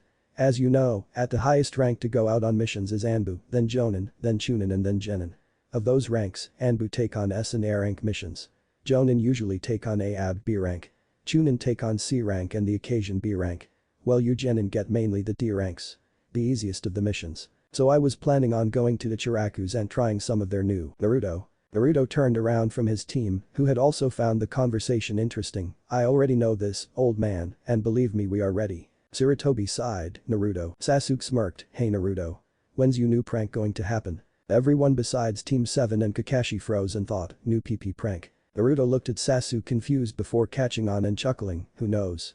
After all, it takes time to set up catapults, fill paint balance, get those new shadow clones in place, the usual. Sarutobi paled as he imagined what would happen, the paperwork. Iruka sighed, if you think that the C rank. Iruka stared at Sarutobi, what? The third looked at Iruka with a paled face, the paperwork from the prank that they are describing. Kakashi I smiled, I don't know whether to be happy or fearing for my life that my genin can blackmail the Hokage. Iruka, shakily, grabbed a scroll from the top, I believe that this would do the trick. The third grabbed the scroll and looked it over before internally smiling, oh sweet revenge. This shall do, bring in the client. The door behind Team 7 opened and they looked. This is the client. I see an old man drinking a bottle of sake. He looked at the team and snorted, I pay for protection, and I get a bunch of brats, and the girl looks like Chess, barely the bottle in his hand shattered. Thud. Thud. His eyes widened as he glanced at the wall behind him to see two kunai embedded into the wall. He looked back at Team 7 to see Sasuke and Naruto ever so casually twirling kunai on their fingers. Kakashi sighed, Sasuke Naruto killing the client wouldn't be the best idea. Sasuke nodded as he placed his kunai back into his holster. Naruto soon did the same, albeit more reluctantly. The old man gulped, well, my name is Tazuna, a master bridge builder, and I need you to escort me back to my home in the land of waves. Kakashi nodded, alright. He turned to his team, go home and get enough supplies to last about a month and meet at the front gate in about 2 hours. Team 7 nodded and left, soon followed by Kakashi and Tazuna. Naruto's apartment. Naruto sighed as he sealed a supply of instant ramen into a scroll and set the scroll into his bag. He looked around before heading to the door. With Kumi close behind. Naruto looked at Kumi, who was in her human form. Kumi, what are you doing? Humming with. You're not a shinobi. You can't come along. Kumi smirked, you think that will stop me? May I ask why? As they left, Naruto locked the door and they headed down the stairs. Kumi smiled, well, 1, I need to do something, and 2, I'd rather not have you dying on me. Naruto raised an eyebrow as they left their apartment, briefly waving at the manager, you know that I am more than capable of protecting myself. Kumi nodded as Naruto smirked, you just want to get away from Renji, don't you? She stumbled, causing Naruto to laugh and give him his answer. Main gates. Naruto and Kumi arrived at the main gates just as Sasuke and Hinata did. They were a few minutes early, but they knew Kakashi would. Yo. Be here already. Sasuke and Naruto blinked before looking up at the sky. Kakashi raised an eyebrow, what are you doing? Checking if pigs are flying. Waiting for the sky to turn blood red. Naruto and Sasuke replied respectively. Kakashi sweat-dropped before looking at Hinata, hoping she would be on his side, only to see she was doing the same thing. Kumi laughed as a cloud of depression appeared over Kakashi's head. Tazuna chuckled at their antics before glancing at Kumi, and who are you, young lady? She looked at Tazuna and nodded politely, Kumi Uzumaki. A pleasure to meet you. Ah, so you're the blonde's mom? Kumi shook her head, no, his mother passed away giving birth. I'm a distant relative of him though. Tazuna raised an eyebrow before shaking his head. He would never understand ninja families other than one could be related to another by either parents, siblings, aunts, uncles, etc. Kakashi looked at Kumi, so this is the Kyuubi, interesting. Miss Uzumaki, may I ask what bring you here? Oh, I'm coming along. Kumi pulled out a headband with a symbol that was unknown to Kakashi. I'm a former shinobi so I can handle myself. She lied expertly. In all honesty, the headband she was holding was one from a trinket shop that sold headbands from random villages that no longer exist. Kakashi sighed, but you still are a. Kumi glared and that shut him up. Kakashi sighed again, let's get going. He then checked out with Izumo and headed out. Team 7, Kumi and Tazuna followed him out of the main gates. On the road a little while later. Sometime after they left the village, they had taken up a reasonable formation. Naruto and Kumi in front, Tazuna and Hinata in the middle, and Kakashi and Sasuke bringing up the rear. Hinata had taken up a distracting conversation with Tazuna about the land of waves, while Kakashi was trying again to get Sasuke under the ways of perviness. Naruto was conversing with Kumi about his mother. He was curious about her skills and what she looked like since Kumi was the only link to her. Naruto, are you sure you want to know this? This won't fill in the void. Kumi on the other hand was trying her hardest to convince him otherwise. I know, but I can't find any information about her besides her birth and death. Excluding what you told me about her. Kumi sighed. Fine. She looked off in the distance, as I told you she was much like you in personality. Looking at you, I can tell you have her eyes but not the color. Her eyes were a light violet color. Her hair was long and a blazing red. She chuckled, in fact, during her academy days, she was given the nickname of Tomato. Of course, anyone who called her that was promptly beaten to a pulp. Boy, her temper was legendary. That what gave her more famous name around her generation, Red Hot Habanero. She glanced at Naruto and silently chuckled. He was awestruck at the image appeared in his head. Kumi continued, her speciality was Kenjutsu. Her Kenjutsu was renowned during the Third Shinobi War and gained her final nickname, the Red Death. Naruto's smile could blind the sun. He had learned so much of so little, and now he had an image of his mother, which was more than he had. Kumi suddenly stiffened, gaining Naruto's attention. What is it? Naruto, do you see that puddle up ahead? Naruto looked and nodded, yes. Do you think it is strange? Naruto raised an eyebrow before thinking about it. A puddle in the road is not unusual, but it hasn't rained for several days. Then how is there a puddle in the road? The only way for there to be one is Genjutsu. Yep. Naruto remained calm, so what do you want to do? Kumi smirked, well we have 3 options. 1, we ignore it and see if they attack. 2, we deal with them as swiftly as possible. Naruto rubbed his chin, maybe what's number 3? Kumi gained a sadistic gleam, we do it the Uzumaki way. Naruto thought about it, then nodded, Uzumaki. Alright, here's what we will do. Nearing the puddle, Kakashi glanced up from his book to notice Kumi and Naruto were ever so casually walking towards the puddle. To a normal person, this would be seen as wandering. But to those with a professional eye, it looked like a plan in formation. His suspicion was confirmed when they slammed down and dug their heels into the puddle. Soon after the pair went past, 2 ninja, who Kakashi identified as the Demon Brothers, appeared where the puddle was holding their groins. Kakashi, Sasuke and Tazuna unconsciously covered their own groins in response. Ugh, stinking bitch. Kumi smirked as Kakashi approached, seriously. You should have known that it hasn't rained in weeks. Kumi, I was going to let them attack to see who they were after. Oh, that can still be accomplished. Naruto backed away when he saw the gleam in Kumi's eyes. It was the same gleam Hinata got when she was about to attack someone with extreme prejudice. Kakashi gulped, alright, but they need to be alive to T and I. Kumi sighed as she grabbed the Demon Brothers' collars, fine, she then dragged them into the woods. Kakashi sighed, I guess we'll set up camp. Then the screams began. Later campsite, Team 7 and Tazuna gulped as they sat by the fire. It's been 7 hours since Kumi left and the screams started and they haven't stopped. What do you think is going on? Naruto shook his head, I honestly don't wish to know. Just as the food was ready, the screams stopped. Then, to their left, came Kumi dragging 2 very unharmed Demon Brothers. Kakashi raised an eyebrow, Genjutsu? Ah. Kumi tossed the brothers near the fire, tell them. Gozu gulped, we were hired by Gato to kill the bridge builder. Maizu continued, our boss sent us since he thought Iz was beneath him. He glanced at Kumi, he was very wrong. Kumi nodded, very good. Gozu and Maizu sighed in relief before blacking out from 2 chops to the neck. Kumi sighed again, well there you have it. Kakashi nodded as he turned to a very nervous Tazuna, now let's talk shall we? Tazuna opened his mouth, but Kakashi didn't bother waiting, Mr. Tazuna, those ninja were missing ninja Chunin level at that. When you requested this mission, you said that you'd only need protection from bandits and robbers. Which ranked it as a C rank. But with missing ninja, the mission should have been ranked at least a B rank and we would have staffed better. Instead of a team of genin, there would have been at least 1 jonin and 2 chunin. You have lied to us and I am within my rights to abandon this mission. Tazuna's eyes widened, what? Kakashi nodded and Tazuna looked sober for once. We scrapped together as much as we could and the entire village could only come up with enough for a C rank. The reason I lied is because I am currently building a bridge that would link the mainland and the land of waves. And Gato wants you dead because he has taken over and controls all shipping. He oppresses our people and every day more people give in and give up hope. This bridge is to hopefully break free of Gato's rule. Kakashi rubbed his masked chin, so the bridge would open up trade since Gato can't own the bridge. Exactly. Kakashi was about to speak when Sasuke interjected, Kakashi-sensei. Yes. I can already tell you are going to say no. But I also know what is going through Dobe's head. Kakashi glanced at Naruto who was mysteriously quiet. Sasuke continued, and I agree with Naruto. We need to continue this mission, not only for the village, but for these people. He smirked, plus we do have 2 literal chakra batteries. Hey brat. Kakashi sighed as he looked around Team 7.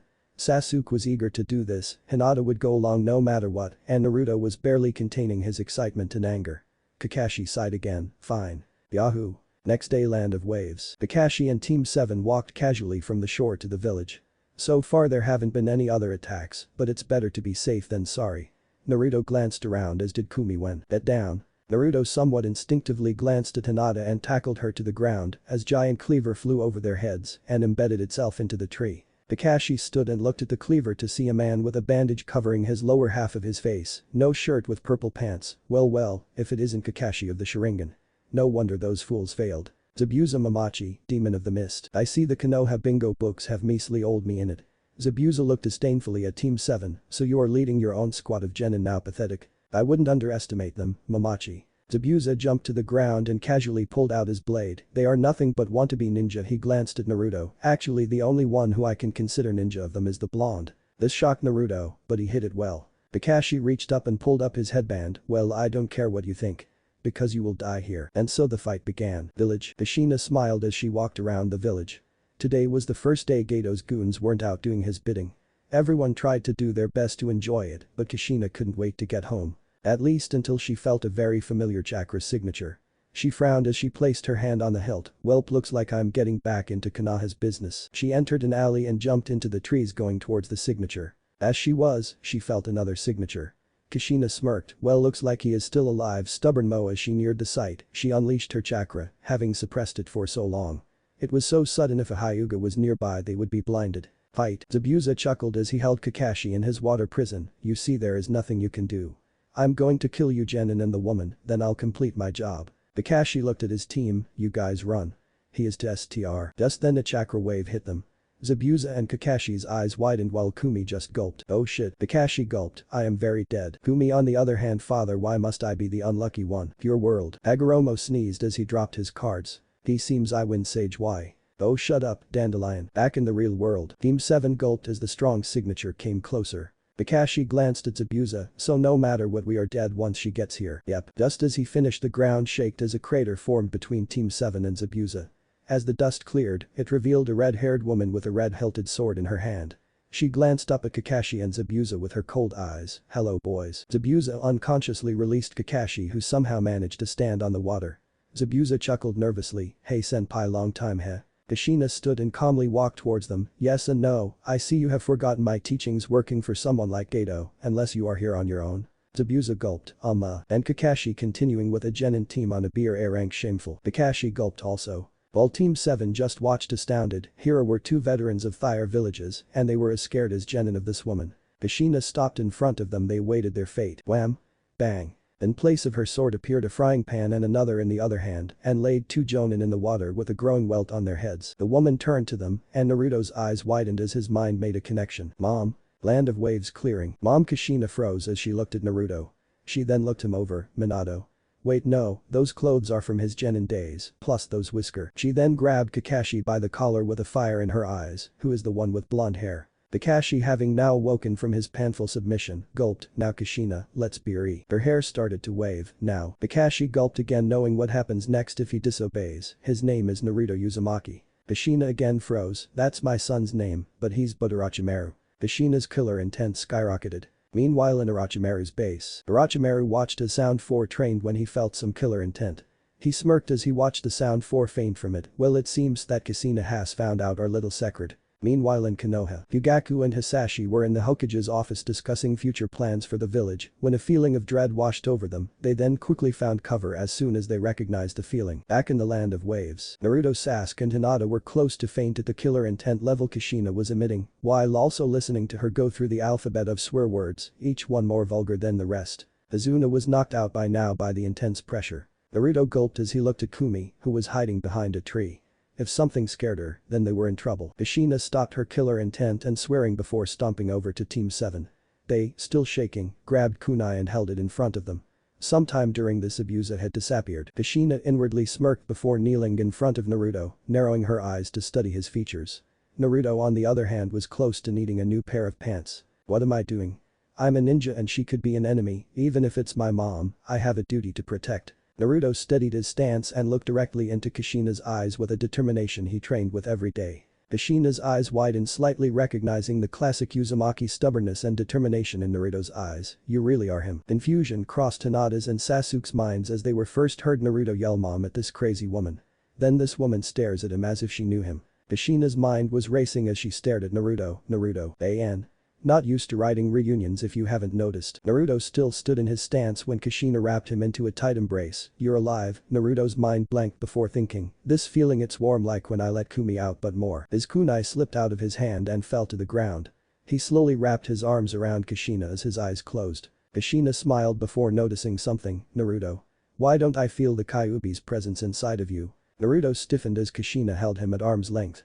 He then chuckled nervously as he scratched the back of his neck. Well, that's a long story, but don't you dare kid. Sorry, but I'd rather not face that frying pan. Naruto subtly pointed to the tree with Kumi behind it. Kushina narrowed her eyes before sending the palm of her hand out to the tree. Soon a chain came out and went around the tree wrapping around something. Yipe. Traitor. Kushina reeled in her chain as she dragged Kumi, who was clawing at the ground viewlessly trying to escape. Kushina looked at her. How did it get out? Naruto's blood boiled slightly. She is out on my own volition. As for how, that is quite a long story. Kumi gulped as Kushina glared. Hey Kushina, long time haha. Kushina opened her mouth, but Kakashi interjected, how about we get Azuna home? Then Naruto can explain as to how Kumi, or Kyuubi, is out. But why? Kakashi looked at Naruto, because I am also curious, and Kushina-san would. Well, he let the potential threat left in the air. Naruto gulped as she glanced at Kushina and Kumi. Right. Later to Zuna's house guest room. After they got to Zuna home and explained the situation. Tsunami had insisted that they stay in the quest room and, by the look in her eye, left no room for argument. Kumi had turned into her fox form and was curled around Naruto's neck. She had done that for protection and to avoid Kushina wrath with a frying pan. Kakashi smiled at the sight. Alright, Naruto. So how did Kumi get out? Naruto sighed. Well, I first met Kumi when I was 5 after a mob beat me up. What? One thing at a time, Kushina-san. I shall explain after. Naruto gulped. Anyways, when I first met her, I honestly wasn't surprised at her or how my mindscape looked. In fact, I was glad. Finally, someone who actually saw me as a person. He ignored Kushina's darkening expression, well besides Sasuke and Hinata-chan. She told me about you, mom, and how much we are alike. After I changed the mindscape to something more hospitable, Kumi and I made a bet. If I could find a way to have her out in the world, she'd teach me a jutsu. Honestly, modifying the seal was very easy once you understand the basics of sealing and the meaning of the kanji on it. Kushina blinked before rubbing her temples. I don't know whether I should be proud of you or annoyed. When did this happen? The summer between my 2nd and 3rd year at the academy. Kushina continued rubbing her temples, massaging her headache. On the inside, a part of her was proud of her son's accomplishments, while another is saying seal the Kyuubi back where it belongs. Kakashi chuckled. Well, I must say I'm impressed. But for now we need to rest. Even after Kushina-san's attack on Zabuza, he will return within the week, so tomorrow we are going to train. Naruto smiled along with Sasuke and Hinata. Roof midnight. Kakashi had decided to take up the watch for tonight. His students were drained and he couldn't ask Kushina to do it since technically she isn't a shinobi of the leaf. Kakashi. But that wouldn't stop her from bothering him. Yes. Mind if I ask you something? Kakashi shrugged. As long as it doesn't endanger the village, sure. Kushina sat down next to him. I was told that Naruto and Minato was dead. But since Naruto is alive is. No, Minato-sensei is truly dead. Kushina sighed. I should have known. They sat in silence for a bit before she looked at him. What happened to Naruto since? Kakashi sighed and was dreading her reaction once he told her. Are you sure you want to know? Yes. Alright, but do you want the sugar-coated version or the true version? Is there a difference? Kakashi simply nodded. Kushina gulped, the true version. Kakashi looked out at the night sky. Well, after you were proclaimed dead, Sarutobi revealed Naruto's status to the council and marked it as an S-rank secret anyone above the age of 1 found out from a leak. Sarutobi placed Naruto into an orphanage where he was thrown out of at the age of 3. After a few months of living on the streets, Sarutobi gave him an apartment with an allowance to keep him going. He also assigned about 4 Anbu to guard him. Until he graduated, he has been beaten, stabbed, maimed, and burned more times than could be stopped. Not only that, assassins came and tried to kill him. Stores refused to sell to him, and he only survived due to some of the red light district residents and the Ichiraku family. Kushina's stomach was in her throat as Kakashi explained Naruto's treatment. It sickened her that not only had they ignored Minato's final wish, but they completely spit on it. Where were Jiraiya and Tsunade? Jiraiya was managing his spy network and Tsunade well. Somewhere in the land of hot water. Jiraiya sneezed and smiled perversely. Someone must be talking about me. Pervert. Somewhere in a gambling house. Tsunade sneezed as she laid down her cards, 3 of a kind. Royal flush. Damn it. Back in the land of wave. Kushina sighed. Great. Kakashi simply nodded as she heard her stand and walk away. Whether he knew it or not, the Leaf Village was about to have a drastic change of opinion when they returned. Zabuza's hideout. You're the supposed demon of the mist, and here you are, a cowardly dog licking his small wounds. A very short man yelled at Zabuza, who had a cold compress on his head. You let a couple of genin and a woman make you retreat. I am paying you good money and I expect results. Zabuza growled, first, Gato, I was caught by surprise, which is very rare. Secondly, don't underestimate women. They may seem weak, but when angered they could take on the cage if they wanted. Mainly Kunoichi, but he doesn't need to know that. Ah, yeah, right. Anyways, get the job done or I'll cut you loose. Gato laughed as he and his 2 bodyguards left. Zabuza again growled as Haku replaced the compress. That man is going to get what's coming to him, especially with her being here. Zabuza-sama, may I ask how you know that woman? Zabuza sighed. Flashback no jutsu. A younger version of Zabuza growled as he aimlessly swung his kubikirabacho, which looked more like a kid playing swordsman with a stick.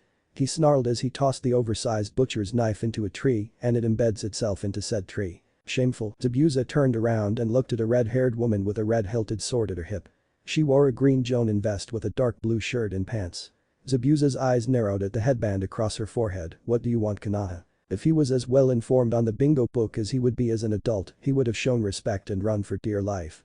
For this was Kushina Uzumaki, Kanaha's Red Death and war veteran of the Third Great Ninja War. Kushina sighed, for such a sword to be handled by an amateur, I'm truly disappointed. Zabuza again growled, so what?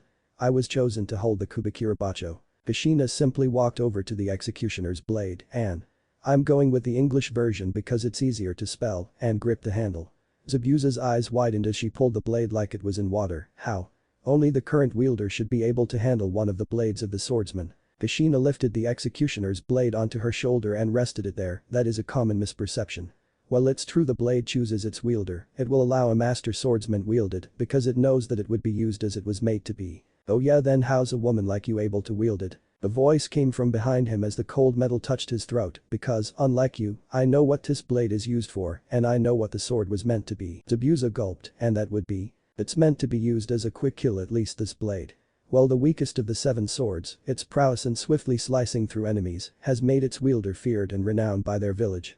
Also the sword has and will always be meant as an extension of the arm, not just a weapon to wield like a kunai or a shuriken. It was in this moment that Zabuza realized that he was severely outclassed and outmatched. This person was not a normal swordsman. This woman was a master and could easily defeat him and possibly kill him, but I see potential. No, the question is, will I have to kill you and give this blade to someone worthy of it? Zabuza's eyes widened again as the blade flipped around and the handle was now in front of him. Or will you accept my offer in training you in the true ways of the swordsman and make you worthy of this blade? Star, not only in the eyes of the executioner, but to your peers. Zabuza glanced at Kushina. This was the first offer of help he was ever given. In that second, he made a choice that would make him feared. He grabbed the handle. Teach me, sensei. Then let us begin. Hi. Haku's eyes were wide. This woman is the same one you spoke of. The one who taught you. Zabuza nodded. Until the end of my training with her, I only knew her as sensei.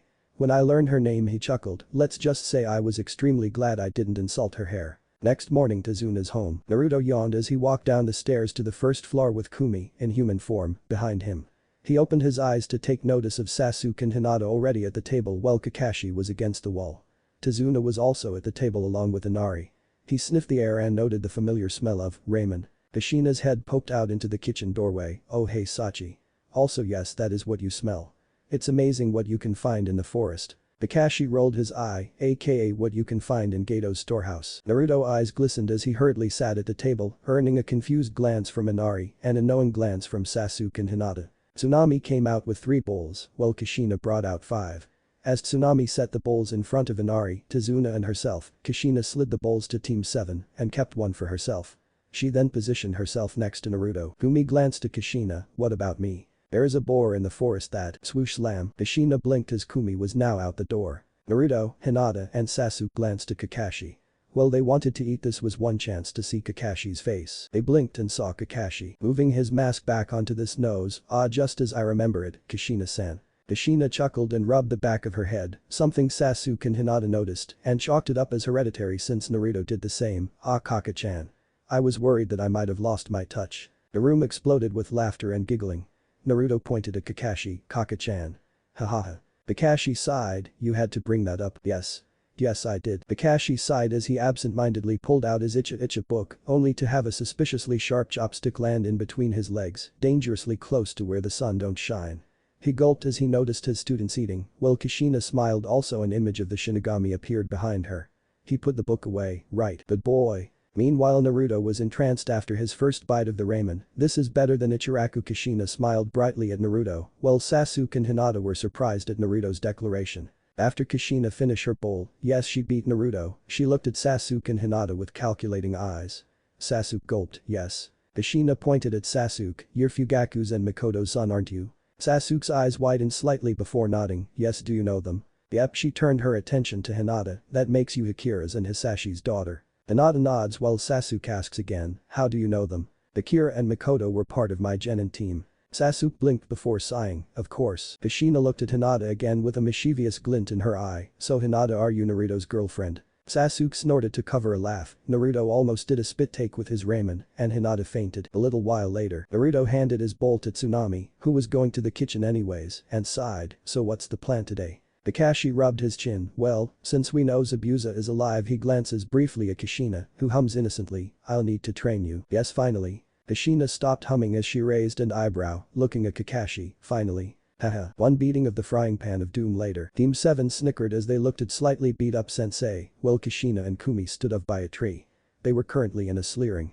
Kakashi coughed, getting their attention, well, now I'm going to teach you an exercise that will help you all in the future. What is it? I'm going to teach you. Sasuke and Naruto leaned forward in anticipation. The climb a tree. Their faces met the ground soon after that. Bakari.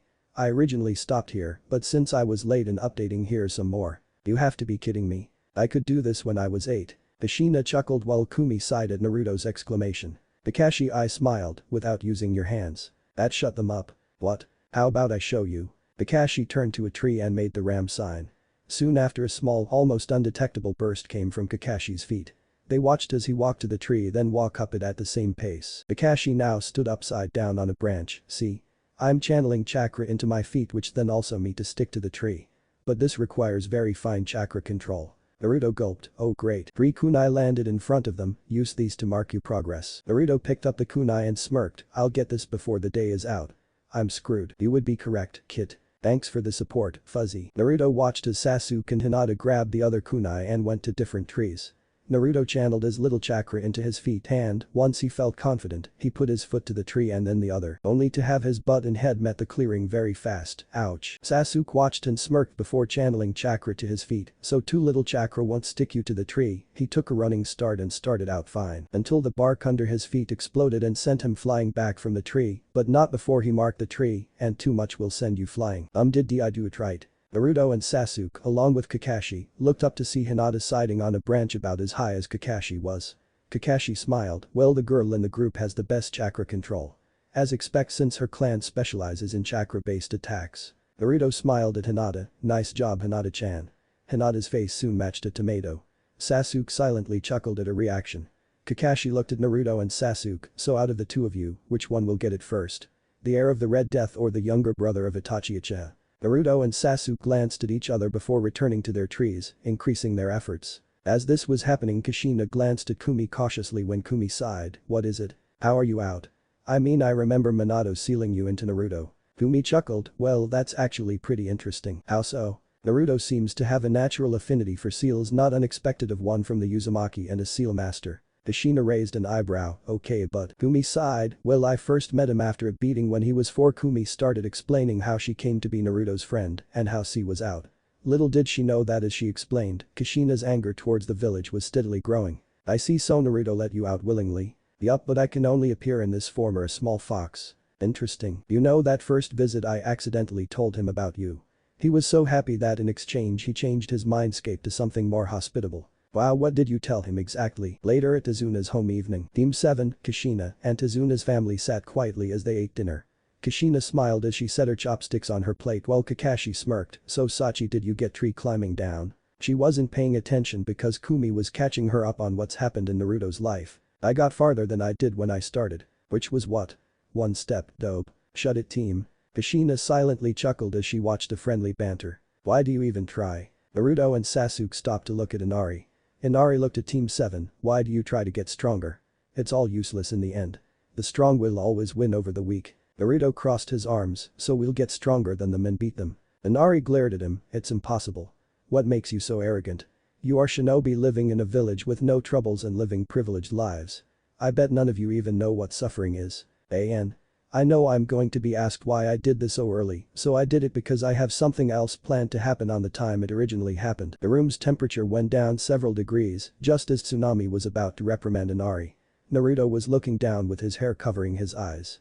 Team 7 and Kushina glanced at him worriedly while Kumi gulped quietly, leaving the room. Naruto spoke darkly, scaring Inari. I don't know, suffering funny, I guess being beat to death countless times, being viewed as a pariah in my own village, living on the streets for a part of my life, and not having any family to help me isn't suffering. He looks at Inari, whose eyes filled with dread, staring into Naruto now red-tinted eyes. You have a family, a roof over your head, and a regular meal. Most of which I didn't when I was younger than you. So until you have gone through what I have, shut up. Naruto stood up and headed for the door. Where are you going? Naruto opened the door to get some fresh air, he then slammed the door behind him. Tsunami was silent while Tazuna looked at Kakashi. Is what he said true? Kakashi sighed. Yes, Tsunami looked like she would be in tears until the shock and implication of what Kakashi said next, but he gave you the sugar-coated version. In actuality, it was much, much worse. Clearing. Naruto glared at the ground as he walking into the forest, that brat thinking he is all that because he suffered, ha. He clenched his fist and let out a snarl as he punched a tree, causing it to shake off some leaves. He then formed the Tiger Seal, Mass Shadow Clone Jutsu. Kumi sighed as she watched a massive all-out brawl. Kit. Next morning, Aku sighed as she walked through the forest with a basket. She was wearing a pink kimono so she could blend in with the crowd easily, but also not draw suspicion by Gato's goons. She then thought about what Zabuza said, she was the one who trained Zabuza-sama, so she must be very powerful then. She continues this train of thought until she stumbled, quite literally, onto the destroyed clearing. She blinked as she looked around, strange, her gaze soon rested on the yellow blob in the middle of the clearing, very strange. She approached the yellow blob only to reveal it to be a boy. As she knelt beside him, she immediately noticed the headband. She moved her hand towards the boy's neck, only to go to his shoulder and shake him. Hey, you shouldn't fall asleep out here. You'll catch a cold. Naruto groaned as he sat up. Ugh. Aku looked at him. What are you doing out here at this time of day? I may have fallen asleep here after training. Training? What kind of training? Ninja training. I see. Yep, anyways, what brings you out here at this time of day? Aku held up her basket. I was picking some herbs for a friend who was injured recently. Ah. Well, whoever they are lucky to have you around. Aku smiled as she stood. I'm Haku, by the way. Naruto. Naruto Uzumaki. Aku's eyebrows slightly rose, but she schooled her face to a neutral expression. It's a pleasure to meet you, Naruto. I must be getting back though. I must tell Zabuza about this. Naruto nodded. Yeah, those herbs won't do whoever they're for any good here. Haku smiled as she turned around and walked away. She then stopped as she neared the edge of the forest. Oh, and Naruto, I'm a boy. She smirked as she turned and left the clearing, silently laughing at the look that was on Naruto's face. Naruto, meanwhile, was doing a very god impression of a goldfish. No way, she's prettier than Hinata. Meanwhile at Tazuna's house, Hinata sneezed as she walked out of the door alongside Tazuna. She then blushed as she wished for the person talking about her to be Naruto. Wave Country semi-destroyed clearing. Naruto stood there, looking in Haku's direction, still looking like a goldfish. Meanwhile Kumi was laughing quietly to herself in a nearby tree. Hey dope, you missed breakfast. Naruto turned to look at Sasuke and scowled. I figured, team. Naruto's sudden change in attitude made Kumi laugh slightly louder than before. Sasuke rolled his eyes. Right, come on, dope. Sasuke turned away with Naruto jogging to catch up. Later at the bridge a day before the bridge attack, Naruto sighed as he leaned onto the railing of the semi-constructed bridge. He had been chosen for guard duty because Sasuke and Hinata had taken the past 2 days, and, while Hinata has the concept of tree walking down, they both needed to train to get a better mastery of it. That and if bandits of any ninja genin ranked could be easily handled by Naruto's shadow clones. Naruto was about to start juggling kunai when he spotted one of the workers approach Tazuna. Naruto shifted his focus to his sense of hearing as the worker sighed, "Hey Tazuna." Tazuna, who was looking in the opposite direction, turned around to face him, "Jangu. What is it?" "I just can't continue working. Gato's thugs are starting harassing us, and they are even threatening our families. A few of the other workers are staying, but I can't. I don't want to bring harm to my family. So instead of trying to build a better future for them, you wish to stay under this bastard's rule. There wouldn't be a future if Gato's." Tazuna scowled, "If that is what you wish, then leave.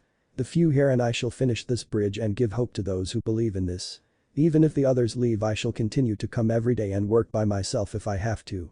But this bridge will be complete and it will break Gato's control over this land." Jangu gulped, "Tazuna, we've been friends for years, don't throw it away over this. I believe it's time for lunch, don't come back." Jangu sighed as he set his helmet on a pile of steel beams and left. Tazuna on the other hand was starting to lose hope. Every day more people have given up. What started out as almost 100 workers is now down to less than 14, himself included. Naruto smirked as he walked over to the steel beams and grabbed the helmet. "Hey old man." Tazuna snapped out of his downtrodden daze and looked at Naruto. He watched as Naruto set the helmet on his head. "What are you?" The bridge behind Naruto was then enveloped in a plume of smoke. Tazuna was about to yell until he saw what was there when the smoke dispersed. Naruto smirked as Tazuna's eyes became the size of saucers. "How about getting some help with this bridge?" Behind Naruto was about 300 copies of him, each one wearing a helmet and that same smirk on their face. Tazuna blinked as Naruto tossed his thumb to them, "Just tell them what to do, and they should be able to complete the task." Tazuna then did something he hasn't done in a long time. He laughed a joyous laugh before yell, all while keeping tears from coming out of his eyes. "I need some of you to work on placing the beams, this others nail them into place. We also need people to run supplies. Everyone else either start laying the road or help out where you can." The clones nodded and went to their jobs, startling the remaining workers. Naruto walked up next to Tazuna as they watched the clones worked. "Naruto, thank you." Naruto hid his surprise, since very few people outside of the people he trusted actually thanked him.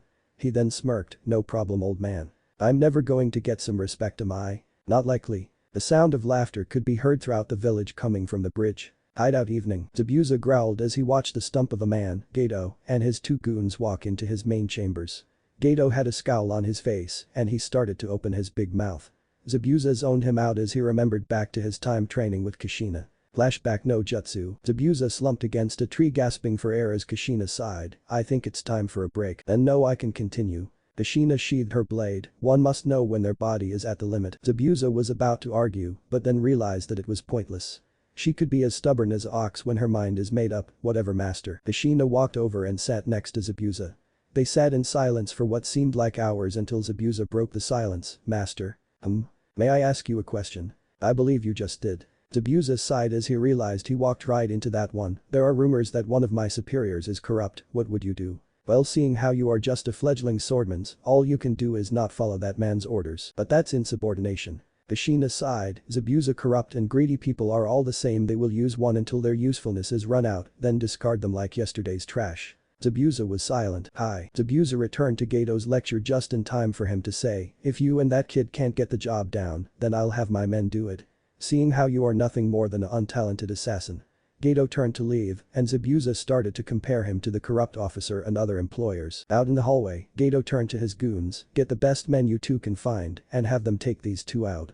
They are not worth what I am paying them." "Yes boss." "Later, are you ready, Haku?" She nodded as followed Zabuza out of the hideout. Just mere minutes later, 7 men charged in second, after that the hideout went up in a blaze of fire. "Haku?" "Yes Zabuza-sama. For someone with the Ice Kekkei Genkai you sure don't skirt around fire." Tazuna's house night before the attack. Kakashi, Sasuke, Hinata, Naruto, and Kushina were downstairs guarding the entrances, while Kumi guarded the roof and second-floor windows. They were just about to relax when a knock rattled the door. Kakashi and Kushina stood up as Team 7 reached for weapons. Kakashi stood near the door while Kushina rested her hand on the hilt of her sword. The door rattled again and a deep voice, "Hey Kakashi, we need to talk." Kakashi raised an eyebrow as he looked at Kushina, who shrugged. Kakashi sighed, "What do you want, Zabuza?" "Well, first to be let in. The second I wish to speak to you and Kushina-sama privately." Kakashi rolled his eye as he reached to pull up his headband when "Let him in." Kushina surprised him yet again. Kakashi looked at her with a flabbergasted expression. "What?" "I said let him in." But Kushina, he shut up as Team 7 returned to their relaxed positions, obviously believed that if Kushina wanted to let him in he wasn't the enemy. Kakashi sighed as he was outnumbered. He opened the door. "Don't try anything." Zabuza stepped in with Haku following after him, wasn't planning to. "Best room." Kushina laid her sword in front of her as Zabuza did the same. Kakashi, Haku and Team 7 were still downstairs grading against Gato's goons. "So what is it, Zabuza? You're going to hit me? You don't know that. I know you." Kushina raised an eyebrow. "That depends on what you are going to tell me honestly." Zabuza sighed. "Well, you were right about how greedy and corrupt people treat those under them. You don't say." Whack.